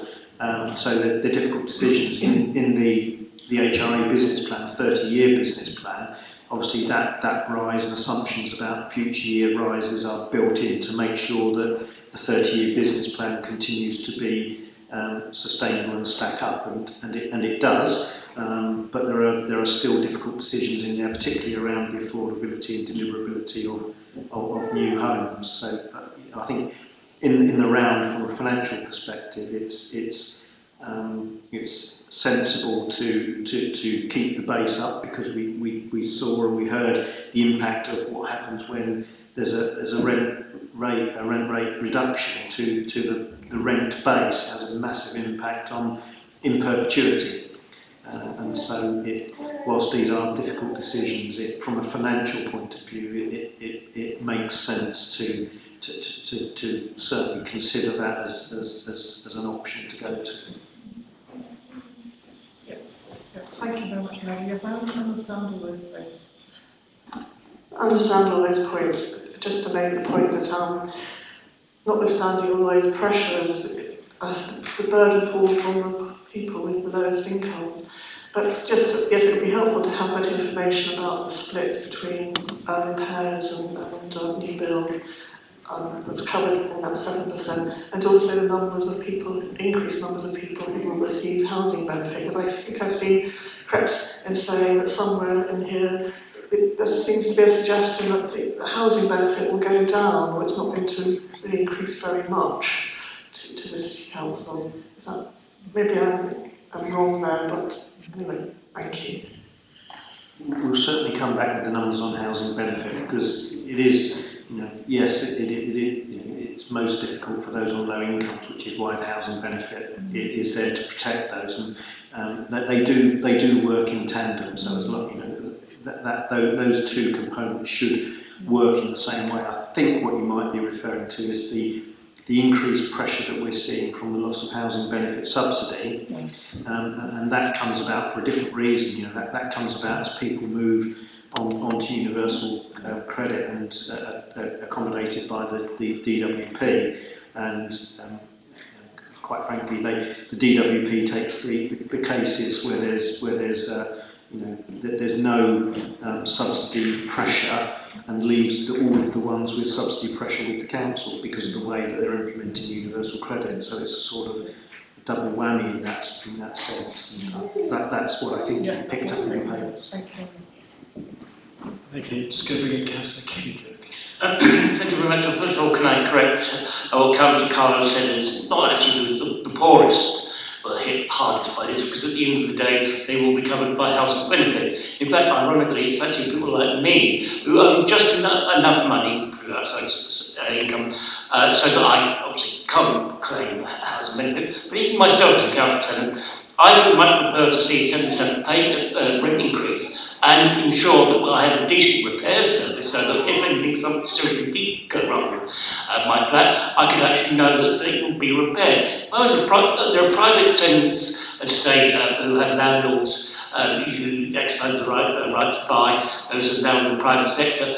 They are frightened to actually contact their landlord to actually ask for repairs to be carried out, and they're frightened because they could actually be evicted. Well, I'm happy to pay that extra 7%. So now we've got damn good, we've got certainly a good repair service I've always been able to rely upon in those events which I can't do myself, and I do a bit of repair myself, but I like to know that. And yes, of course, I'm quite happy to see also new build, because I have 3 children, and I'm sure that they at some point will have families, and they will never be able to afford to buy a home. That's absolutely clear. So I would like to see this council build as many new homes so that people like that can be accommodated. So I, as in a sense, the kind of council said it was going to be most impacted by this kind of increase, because I don't see any housing benefit. I am quite prepared to pay that extra 7% to make sure we have a damn good housing services at council. Thank you, Councillor Kendrick. Just so that members know who I've seen, I've got Councillor Stewart next, then Huntley, Galvin, Sands and Driver. So, Councillor Stewart. Yes, thank you, Chair. I've got another question that hopefully I'll have time to get in, but just following up on this discussion. Of course, the safety net is there for our tenants with this increase, but actually the most vulnerable are those in private accommodation who are also on low incomes and can't get all of their rent paid because of the limits on what they can claim. So the question is, can you expand on the importance of the income we get from rents and its relationship over the long term to the numbers of council properties that we can build? Because clearly increasing our numbers of those houses will help those vulnerable people in other accommodation. Thank you. Who'd like to pick that up? Yeah, I don't know whether Councillor Harris. No, I mean, obviously there's a real need for more housing. We can only build at a certain speed because everything has got to have a business case behind it. We've got to be able to afford it. But you know that when we build of a really good quality, and it's important that as part of the carbon budget that we get all of our stock above C grade for energy. The new build is sort of A's and passive house and such things. So, but there's an average of C, but we've got to get a lot of our other stock up to C. So that's another need for capital, because we've got a lot of work to do. And you know, people also want the new bathrooms, the kitchens, because that's really important to us, important for their quality of life, and it's good when people are proud of the house that they live in, or the home they live in, because that makes such a difference to people. Thank you for that. Could I ask Neville just to explain how the numbers work with those increases in rent over the very long term, please? Yeah, so I mean, some of it takes place in revenue, and some takes place in capital. You know, and capital includes new build as well. But some of the whole house improvements are capitalised in new buildings, new bathrooms, new kitchens, that type of stuff. We will capitalise wherever possible.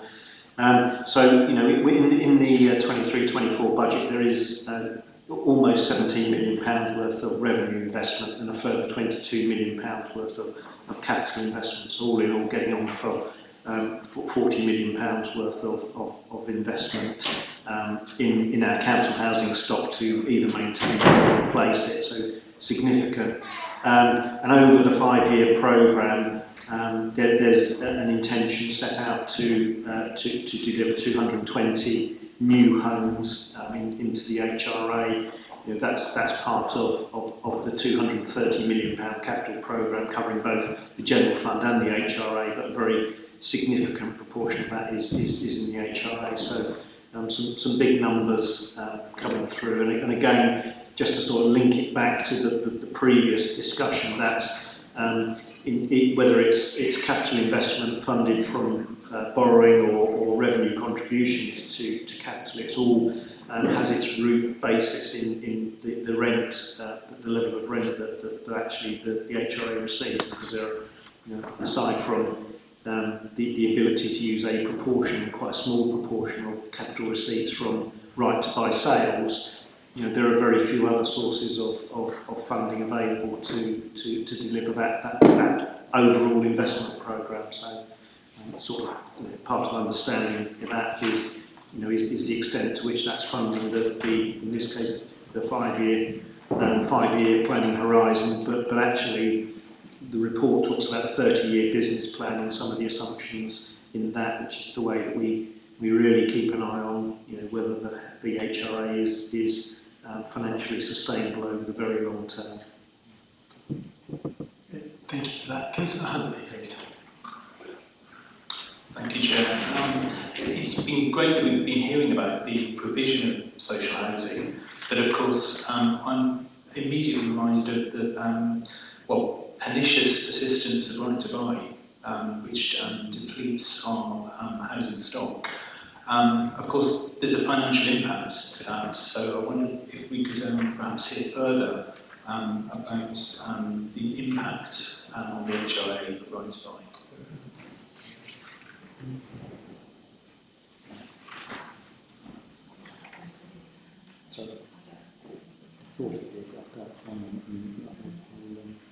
Can I come back to you on that? I've just double check the numbers. I don't want to mislead anybody. So we'll park that question if we can, and I'll call on Councillor Galvin to ask a question. Thank you.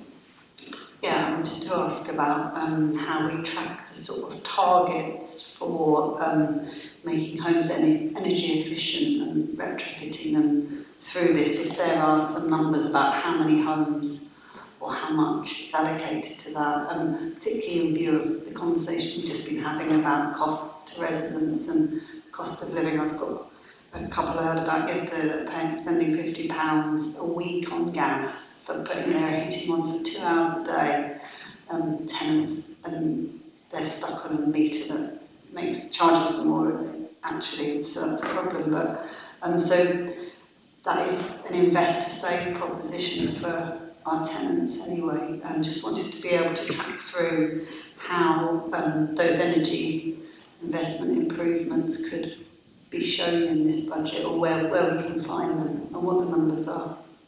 Thank you. It's an interesting point actually, isn't it? The council invests, rents go up 7%, but invests in energy performance in the stock, which ultimately helps those on the lowest incomes by reducing their reliance on energy costs. So anyway, so I digress slightly in the way.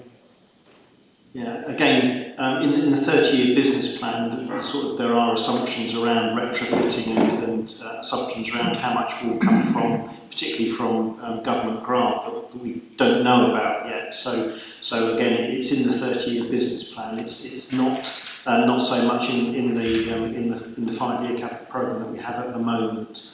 So that's sort of and I think this sort of again plays back to the questions we were discussing earlier about how the extent of which retrofitting has a cost associated with it, and how that cost would ultimately be funded, because they are big numbers in the business plan.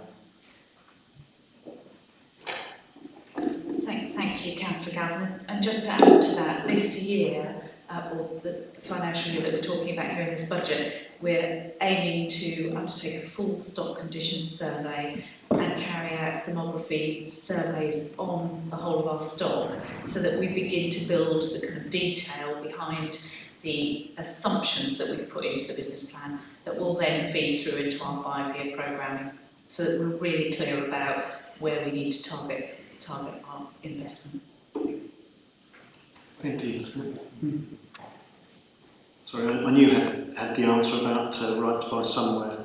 So over the last 5 years, there's been 752 homes which have been lost to right to buy, and so that's a significant number, and we're anticipating 140 for each year over the next in the forthcoming 5-year period. So again, significant loss each year from right to buy, and that's a number based on experience, and that we think is quite robust. Good, thank you for that answer. We've got Councillor Harris. So I was only going to make the point that it's with the government sort of at some stage giving enhanced incentives for people to buy their properties. That's not helped us. And the other problem is that with the retained right to buy receipts, there are so many regulations around using them. You can only use them as a certain percentage of any new build.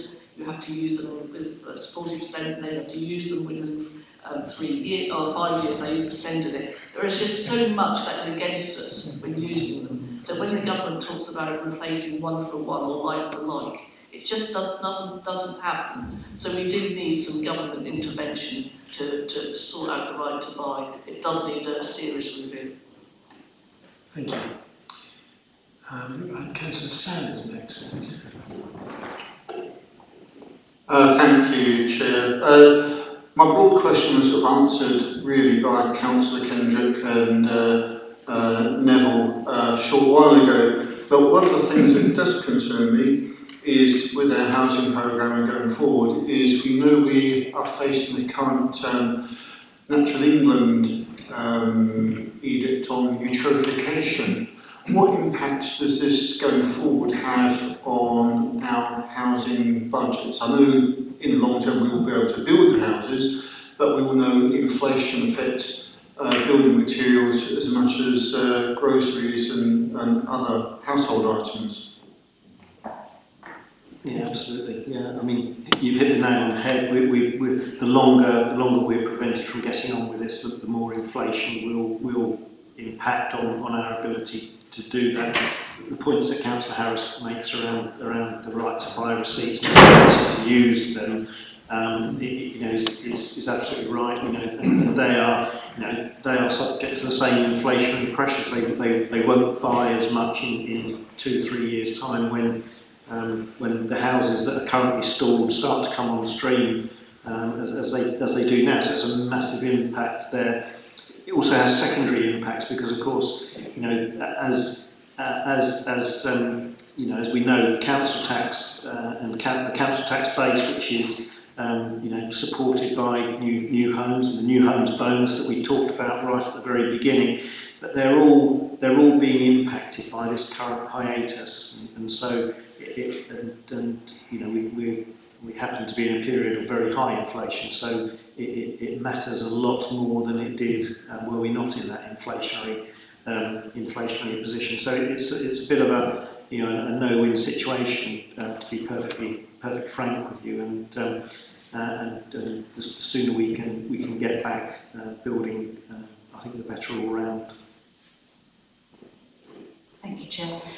Just to add to that, Councillor Sands, we have included those kind of inflationary assumptions within the modelling of the HRA business plan. So we've risk assessed those new build development programmes that we've got in place, made some assumptions, modelled a worst case scenario, so we've made sure we've got adequate provision in the plan. Thank you for that. I have Councillor Driver. I've got just one comment. Councillor Carlo was going on and tenants and stuff. I'm a tenant myself and actually benefit by the council tax reduction scheme and stuff like that. And I believe there's a lot of my tenants in my ward actually benefit from that award as well. And I'm muchly grateful that it's actually being continued. What I'd like to say is that years ago when the government tried to get councils to get rid of council housing, we had to survey the whole tenants about shall we get rid of the council houses and send them to a private, or shall we keep them as a city council? It was something like 98.7% said to keep them under control of Norwich City Council. And that just proves what this council has done over the years and what we're doing still with our minimal money that we've got to spend to keep our council houses safe. Well, as I know, most of my tenants are happy. I said, just pick that, you pick 98.7% want to keep them under council control, and then we'll actually sold a lot off to the tenants, if you know what I mean. So I can't see where that quadrates. But what I would like to know is are there councils who actually got rid of their council stock? I mean, there's plenty around here, Broadland and Mid-Norwich and North Norwich and all that, all put theirs over to private companies like Broadland and housing companies, stuff like that. how much of their rents gone up percentage-wise over the years? And I know when they go into building as well, I mean, there's been building now going on at Haverset, there's been building going on at Wyndham, Cringlewood is being done, and we've got some coming out into the east, which will not be in Norwich, but just outside Norwich, in Great Norwich, what we call it. How many one-bedroom flats will they actually build? I haven't seen a one-bedroom flat built anywhere in Norfolk except in Norwich in the last 20 odd years. I mean, so do this actually put pressure on us to put the rents up to a certain bit? There is a council tenants association that actually meet, or I think they still meet at the moment.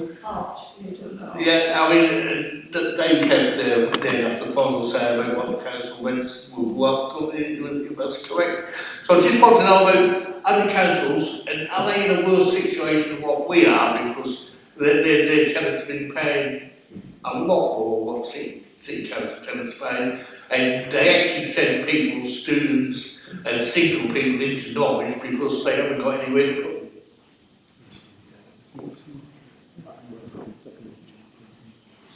Yeah, so I mean, the rent capping controls do apply to all social landlords. So where there's been large-scale voluntary transfers to other social housing providers, they are offered the same protection. I think the people that are really at risk are those in the private sector. Well, rents are a lot higher than what our council rents are in their property there. Yeah. Okay. So some of the housing associations will be charging affordable rents rather than social rents. And I can remember having a very interesting discussion with a Tory leader, not locally, and I was complaining about the 1% rent decrease at the time. And he said, well, it's your fault, Gavin. You kept your stock, so get rid of it. That was his answer. Yeah.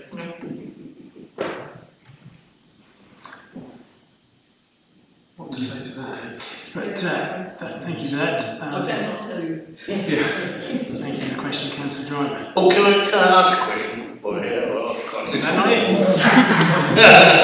I mean, we had the new funding guarantee as we introduced to ensure that all the parties get at least 3% increase to their core funding. How has the government achieved this? And does it actually create a positive, objective impact for Norwich? Okay. So the funding guarantee, the 3% funding guarantee applies across to the whole councils. It's back to the general fund really, rather than the HRA. But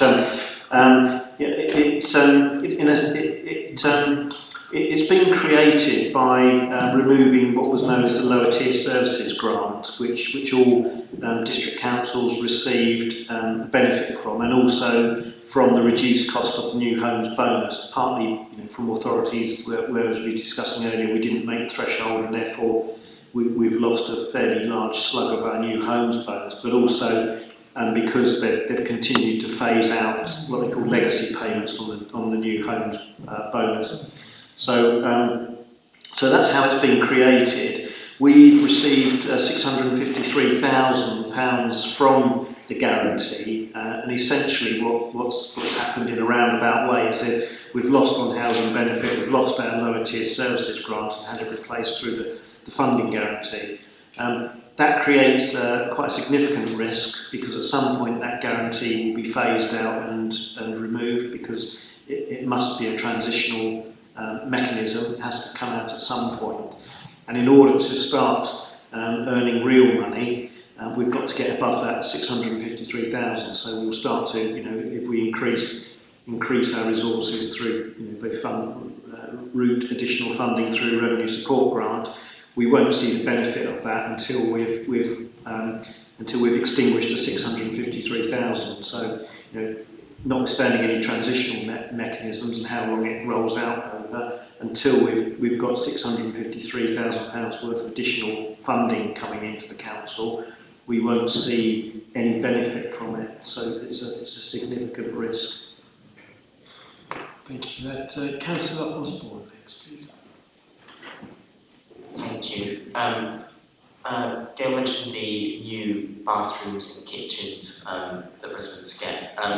Just wanted to follow up on that a bit. Obviously, as part of the Norwich standard, has there been an assessment of whether all those new bathrooms and kitchens are needed? Because I've had tenants who say that we've got a perfectly good bathroom, perfectly good kitchen, we don't actually want it to be replaced, but I mean, it gets replaced anyway. And I'm wondering if that money can be better allocated into improving energy efficiency, for example. Lou might come in, but I would say that people with a bathroom and kitchen, they can say no. Yeah, they can say no. And we are looking at the standard that might be introduced by the regulator, and we will then evaluate whether ours should move a little bit. So it could be that things might have to last a bit longer. So but Lou could probably explain it better. Thank you, Chair. Yes, so to just add to Councillor Harris's comments, we are looking at moving from the way in which things have been done previously, which is about replacing bathrooms and kitchens and other property components over a period of time, a point in time, and we're looking to move towards replacing those when they come to the end of their useful life, efficient life. And we do appreciate that then the efficiencies we drive out through that programme of work, we can use towards making homes warmer and more affordable for our tenants. So will that funding that presumably will be making savings from not having to replace bathrooms after 20 years, will that be ring-fenced, or will it just go straight back into the HRA sort of general?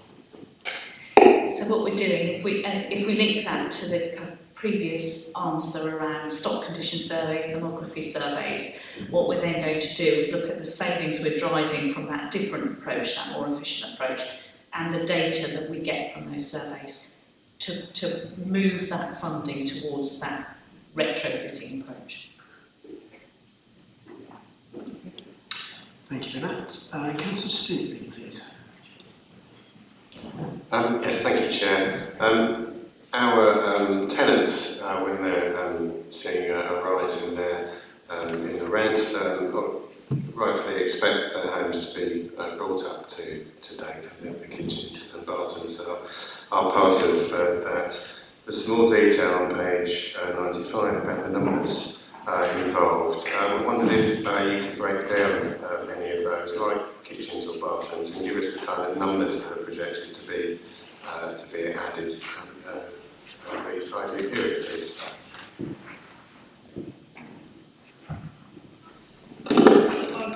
On page 82, there are some indicative numbers for a year, I believe, Lou.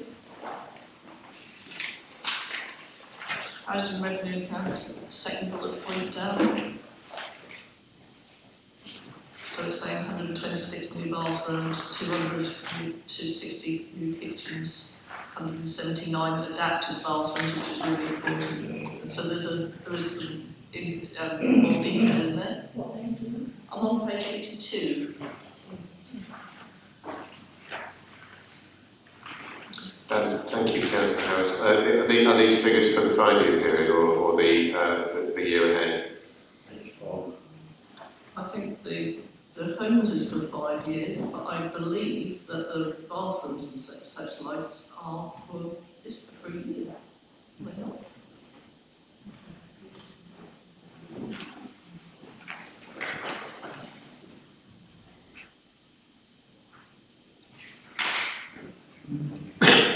I would have thought that, given the number of properties we have, that divide that out, that ought to be annual. Okay, thank you. Yes, so clearly we can multiply these by 5, I guess, or compare with the numbers. But if Neville has any details on that, I'd be very grateful for them. Yeah, I'll certainly come back to you with the definitive, but that's absolutely right. It looks like it's the annual numbers in there. Thank you. Councillor Fulton McAllister, next please. Thank you, Chair. I just wanted to come in on a comment from that last point which Jamie made about repurposing funding. We have actually had several issues with that from people where they have rejected bathrooms at certain times or kitchens, and they've actually struggled 5 years, 10 years down the line when it genuinely does need replacing to actually get them put in. So it's not a magic bullet in that we can just repurpose some of that money. We do need to keep some of it in reserve so that those repairs can occur at the point that it's usefully needed. And I just want to say, Lou, thank you for highlighting that it won't solely be based upon time any longer. It will be when things come to the end of their useful life, because hopefully that will make helping those people who've done the right thing and rejected it when it was just on a schedule, it will actually help them to get the replacements when they need them. So that's really good news to hear. Thank you. Thank you for that. Any other questions on the housing revenue account? Any recommendations on the housing revenue account? We've had some very good questions on this section actually, and some informative answers coming back, so thank you all very much for that. But if there's nothing else, we'll then move on to the next section. Find my page again. 73, Capital and Commercial Strategy, including the Capital Programme. So, questions on that, please. Councillor Osborne. I still have a question on the HRA. Oh, did I miss your hand up on that? Yeah. Quickly roll back to the HRA. Yeah, it's about whole house approach to retrofit. Obviously, just thinking of one issue of replacing bathrooms and kitchens and things as a sort of more cost-effective way of improving energy efficiency. It makes more sense to do works all at once. So I'm wondering if there's been any sort of pilots on looking at that, so when we're replacing a kitchen, also looking at improving the windows, the heating, etc.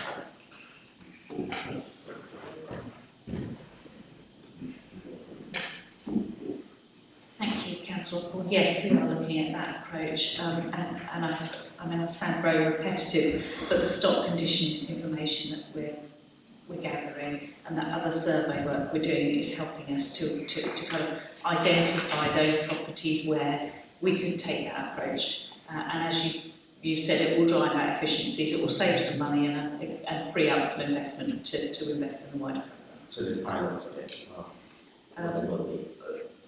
I'd have to ask Brian for more detail of that, but as a general approach, yes. Thank you very much for this. Councillor Gove, is this another housing question still? So it's just a possible recommendations to look at the budgetary impact of that going forward for the whole house approach. I don't know whether that can be a recommendation. We did do this, Chair. I remember being the one person approach that if a councilman came in and changed the electric plugs and you said there was something else wrong, the council would actually make sure they done it there while the people were there. So we do we still do that, or did that actually stop? A sort of a one-stop council, we called it, a few years ago, where someone used to come in and, change the windows or something. I think that's probably quite a long while ago, if I'm being honest. I mean, they do always ask you if you phone up for a repair, is there anything else? You're often asked that. So that's well, I was just thinking, is there anything we could learn from when we used to do it? I mean, did that actually stop people moving into an area, or did they just go into an area, do one house, and then move out of an area and go into another area? Can I just get to grips with what the specific recommendation is that is yeah, so it's like, I can see what you mean by that, but I think the recommendation was around the work that's being done on the Lou outlined the full stock condition survey and how that could link in with the budgetary impact of the stock condition survey, the whole house approach. So to sort of draw that together and look at the budgetary impact of that. This is a long-term recommendation really, and I'm not sure how to frame it, but I think it's important to come out in the budget. Just trying to understand. Lou might be able to have where a helpful way of framing that. Thank you, Chair. Yes, I think when we, I'm just thinking back to the report that we took to Cabinet around the approval of the HRA business plan, in which we were specific about developing a plan this year to capture what you're talking about. There, I think, Councillor Gavin, we talked about stock condition, about the other survey work we were doing, and then looking at that kind of that investment approach. So I think that might capture what you're recommending there. So it could be about just looking back at that piece of work, the Cabinet report, and understanding what we've got in there, and maybe tying that into what you're recommending. Because I think it's in train, but I'd just like to check that. Okay, thank you. So it sounds like it's already a piece of intro, as Lou says. But we'll check it. Yeah. Okay, thank you. Councillor Stewart. Yes, thank you, Chair. Of course, a great time to upgrade properties is when they're void. So that's another way we can make savings if we can do everything at once when they're briefly empty. But may I make a recommendation, as we've been here for 2 hours, to have a short break? Yeah, of course, yes.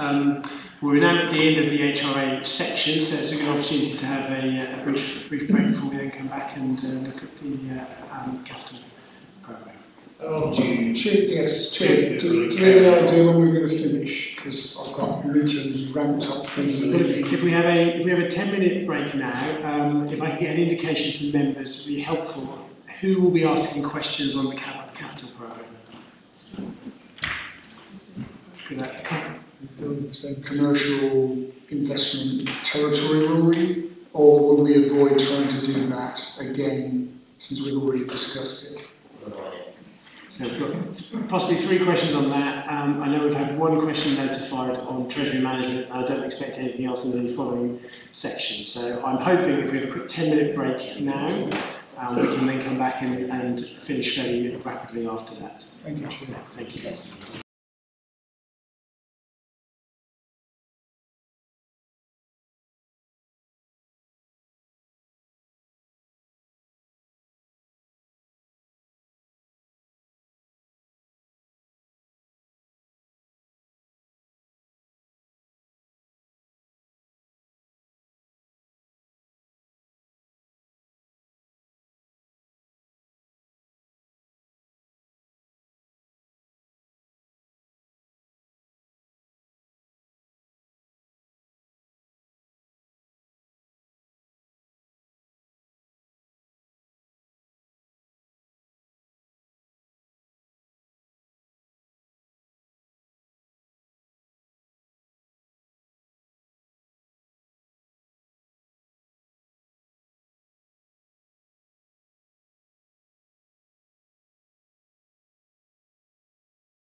Back, everyone.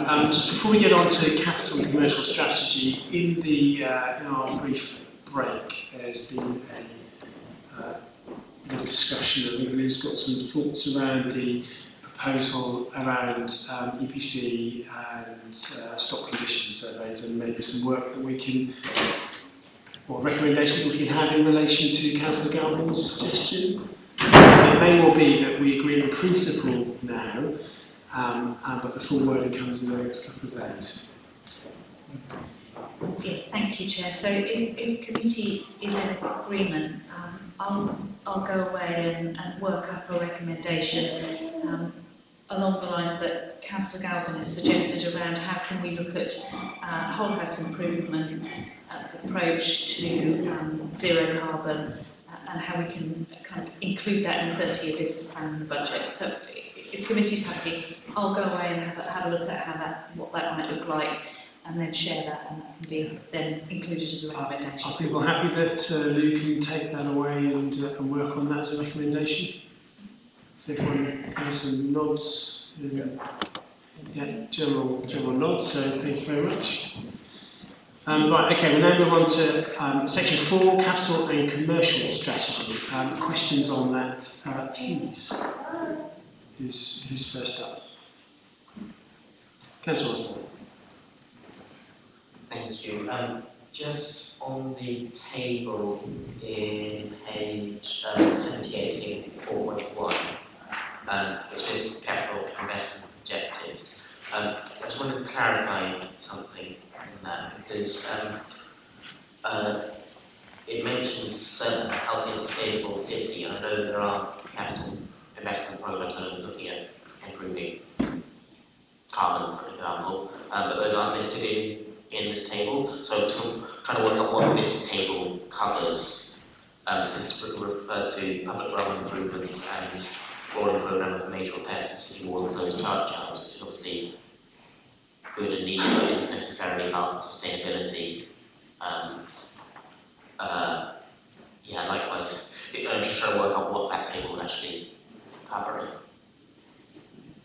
and whether there needs to be actually a strand within that proposed capital investment objectives to demonstrate how we're reducing carbon in the next 30 years.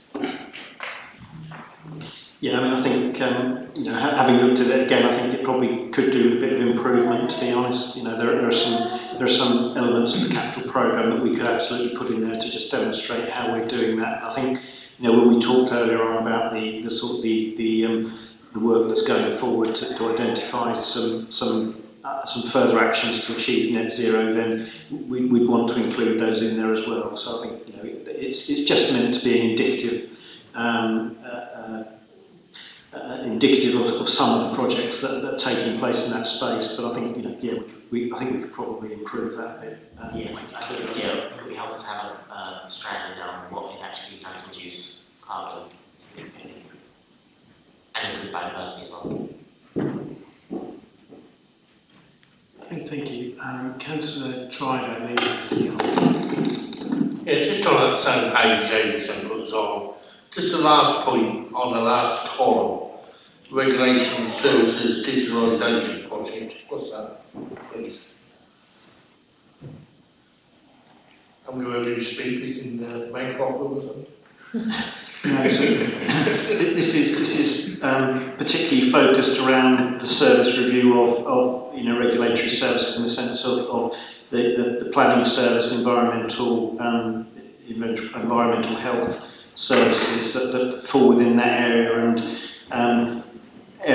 essentially digitalisation projects that will help deliver those services more efficiently. So that's essentially what that's about. There's a whole range of different types of apps and small IT projects that will improve workflows and some of the reporting and management of those sort of task focus activities in Sarah Ashurst's area.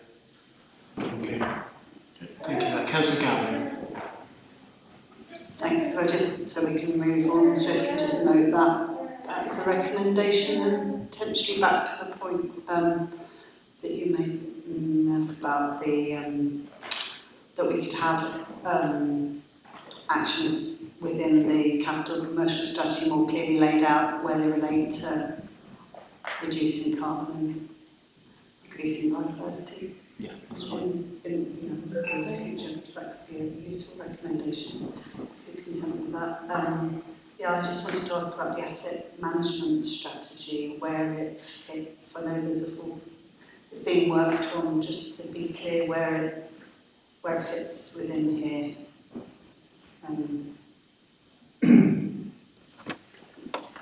Yeah, so there was a cabinet report on the asset management strategy. I can't remember when, but in my memory, so it can't be that long ago.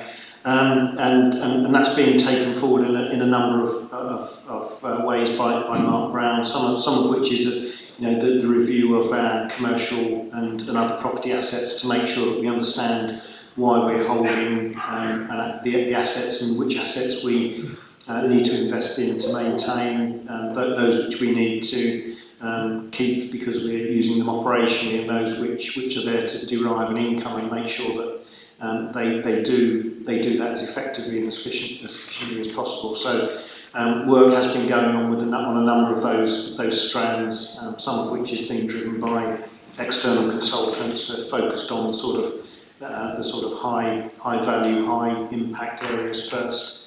And that will start to come through in various actions, some of which have come through Cabinet already. Some of the stuff around the properties on Guildhall have come as a result of the early work on those and some sort of immediate actions there. I think over time you'll start to see the capital strategy develop in that way, where we're really clear about how the assets that we hold contribute to the priorities, whatever those priorities have been determined to be. So yeah, I think that's a piece of work that's coming forward and starting to get traction. Thank you. Any other questions on section 4 capital? Councillor Carlo. Yes, I just wanted to ask please about Appendix 4, proposed capital projects. And towards the point about meeting carbon goals, I specifically want to mention or ask about the Norman Centre to replace boilers, to find out whether that means a heat pump or replacing with gas boilers. And in fact, is the Norman Centre going to be refurbished as part of the Mile Cross redevelopment? Or Replace. I don't know, I'm afraid, on that one, but we'll find out and come back to you if that's helpful. Yeah, I'm sorry about that. Good. Thank you for that. Any other questions on section 4 capital? No? Yeah, so was there a recommendation, Councillor Galvin, did you suggest that related to the capital?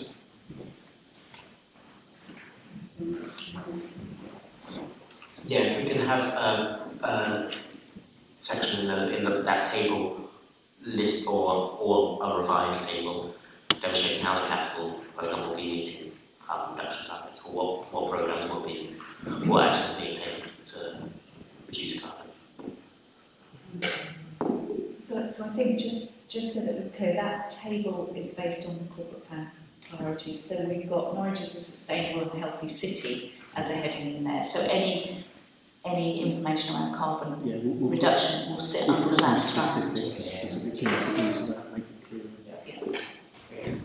Okay, it sounds like that's been taken on board, so that's good, thank you very much.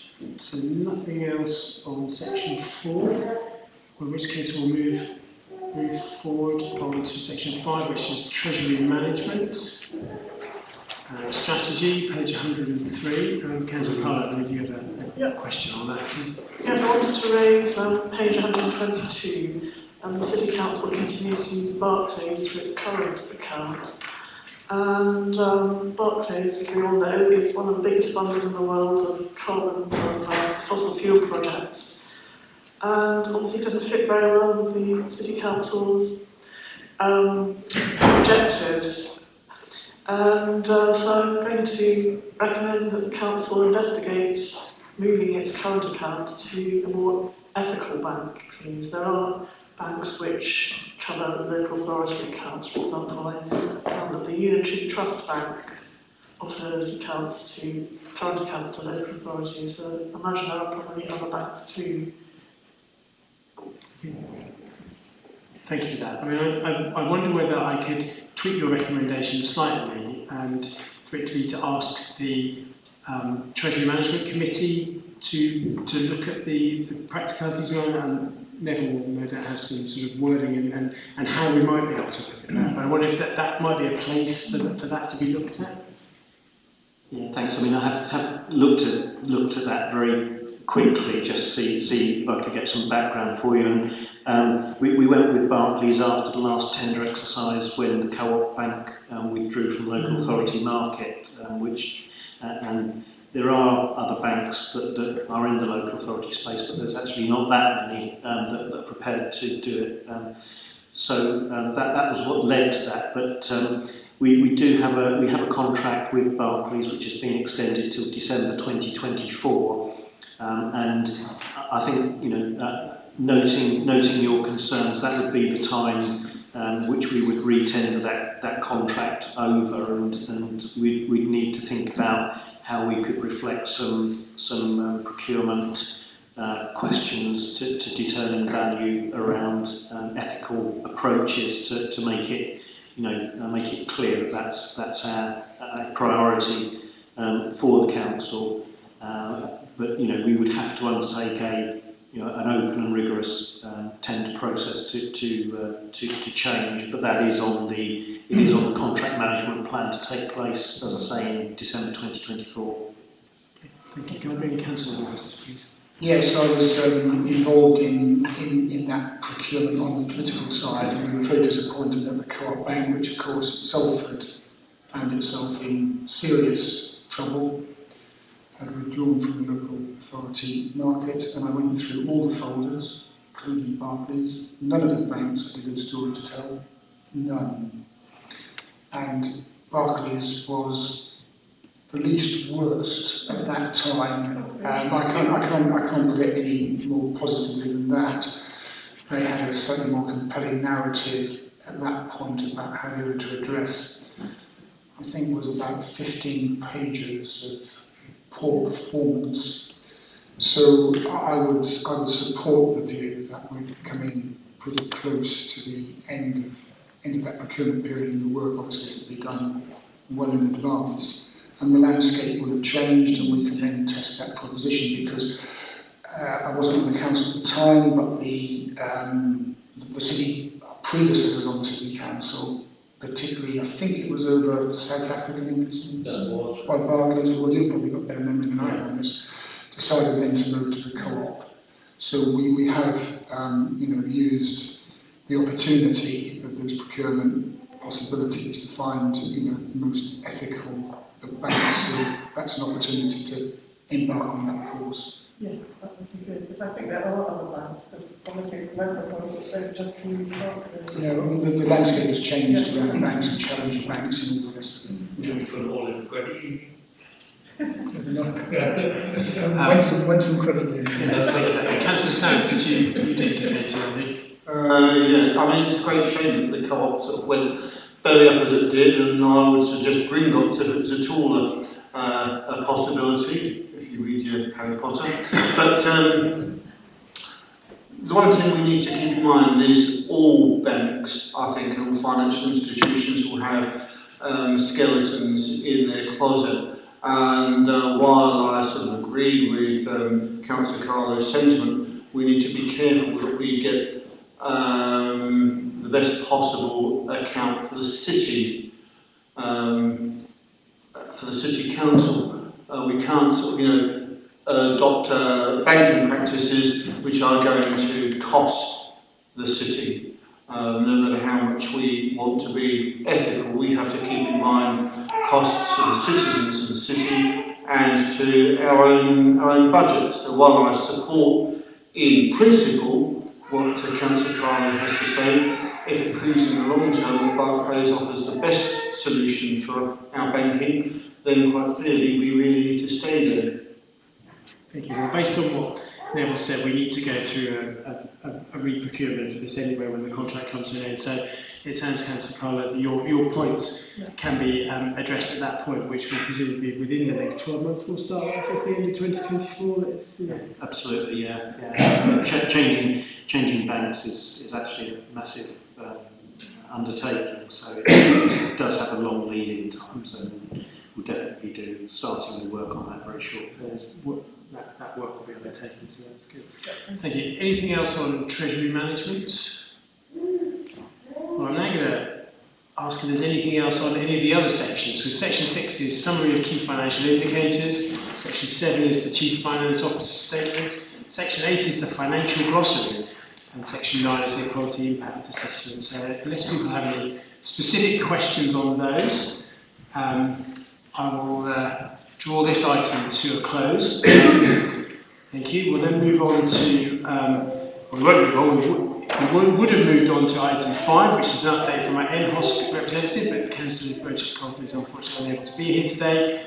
And item 6, the work programme, unless anyone specifically has anything they want to say on it, we will continue with it as published. Thank you. With further updates next month. Great. Excellent. Thank you very much, and thanks very much for all the engaging questions today, and to officers and cabinet members who have answered. Thank you and good night.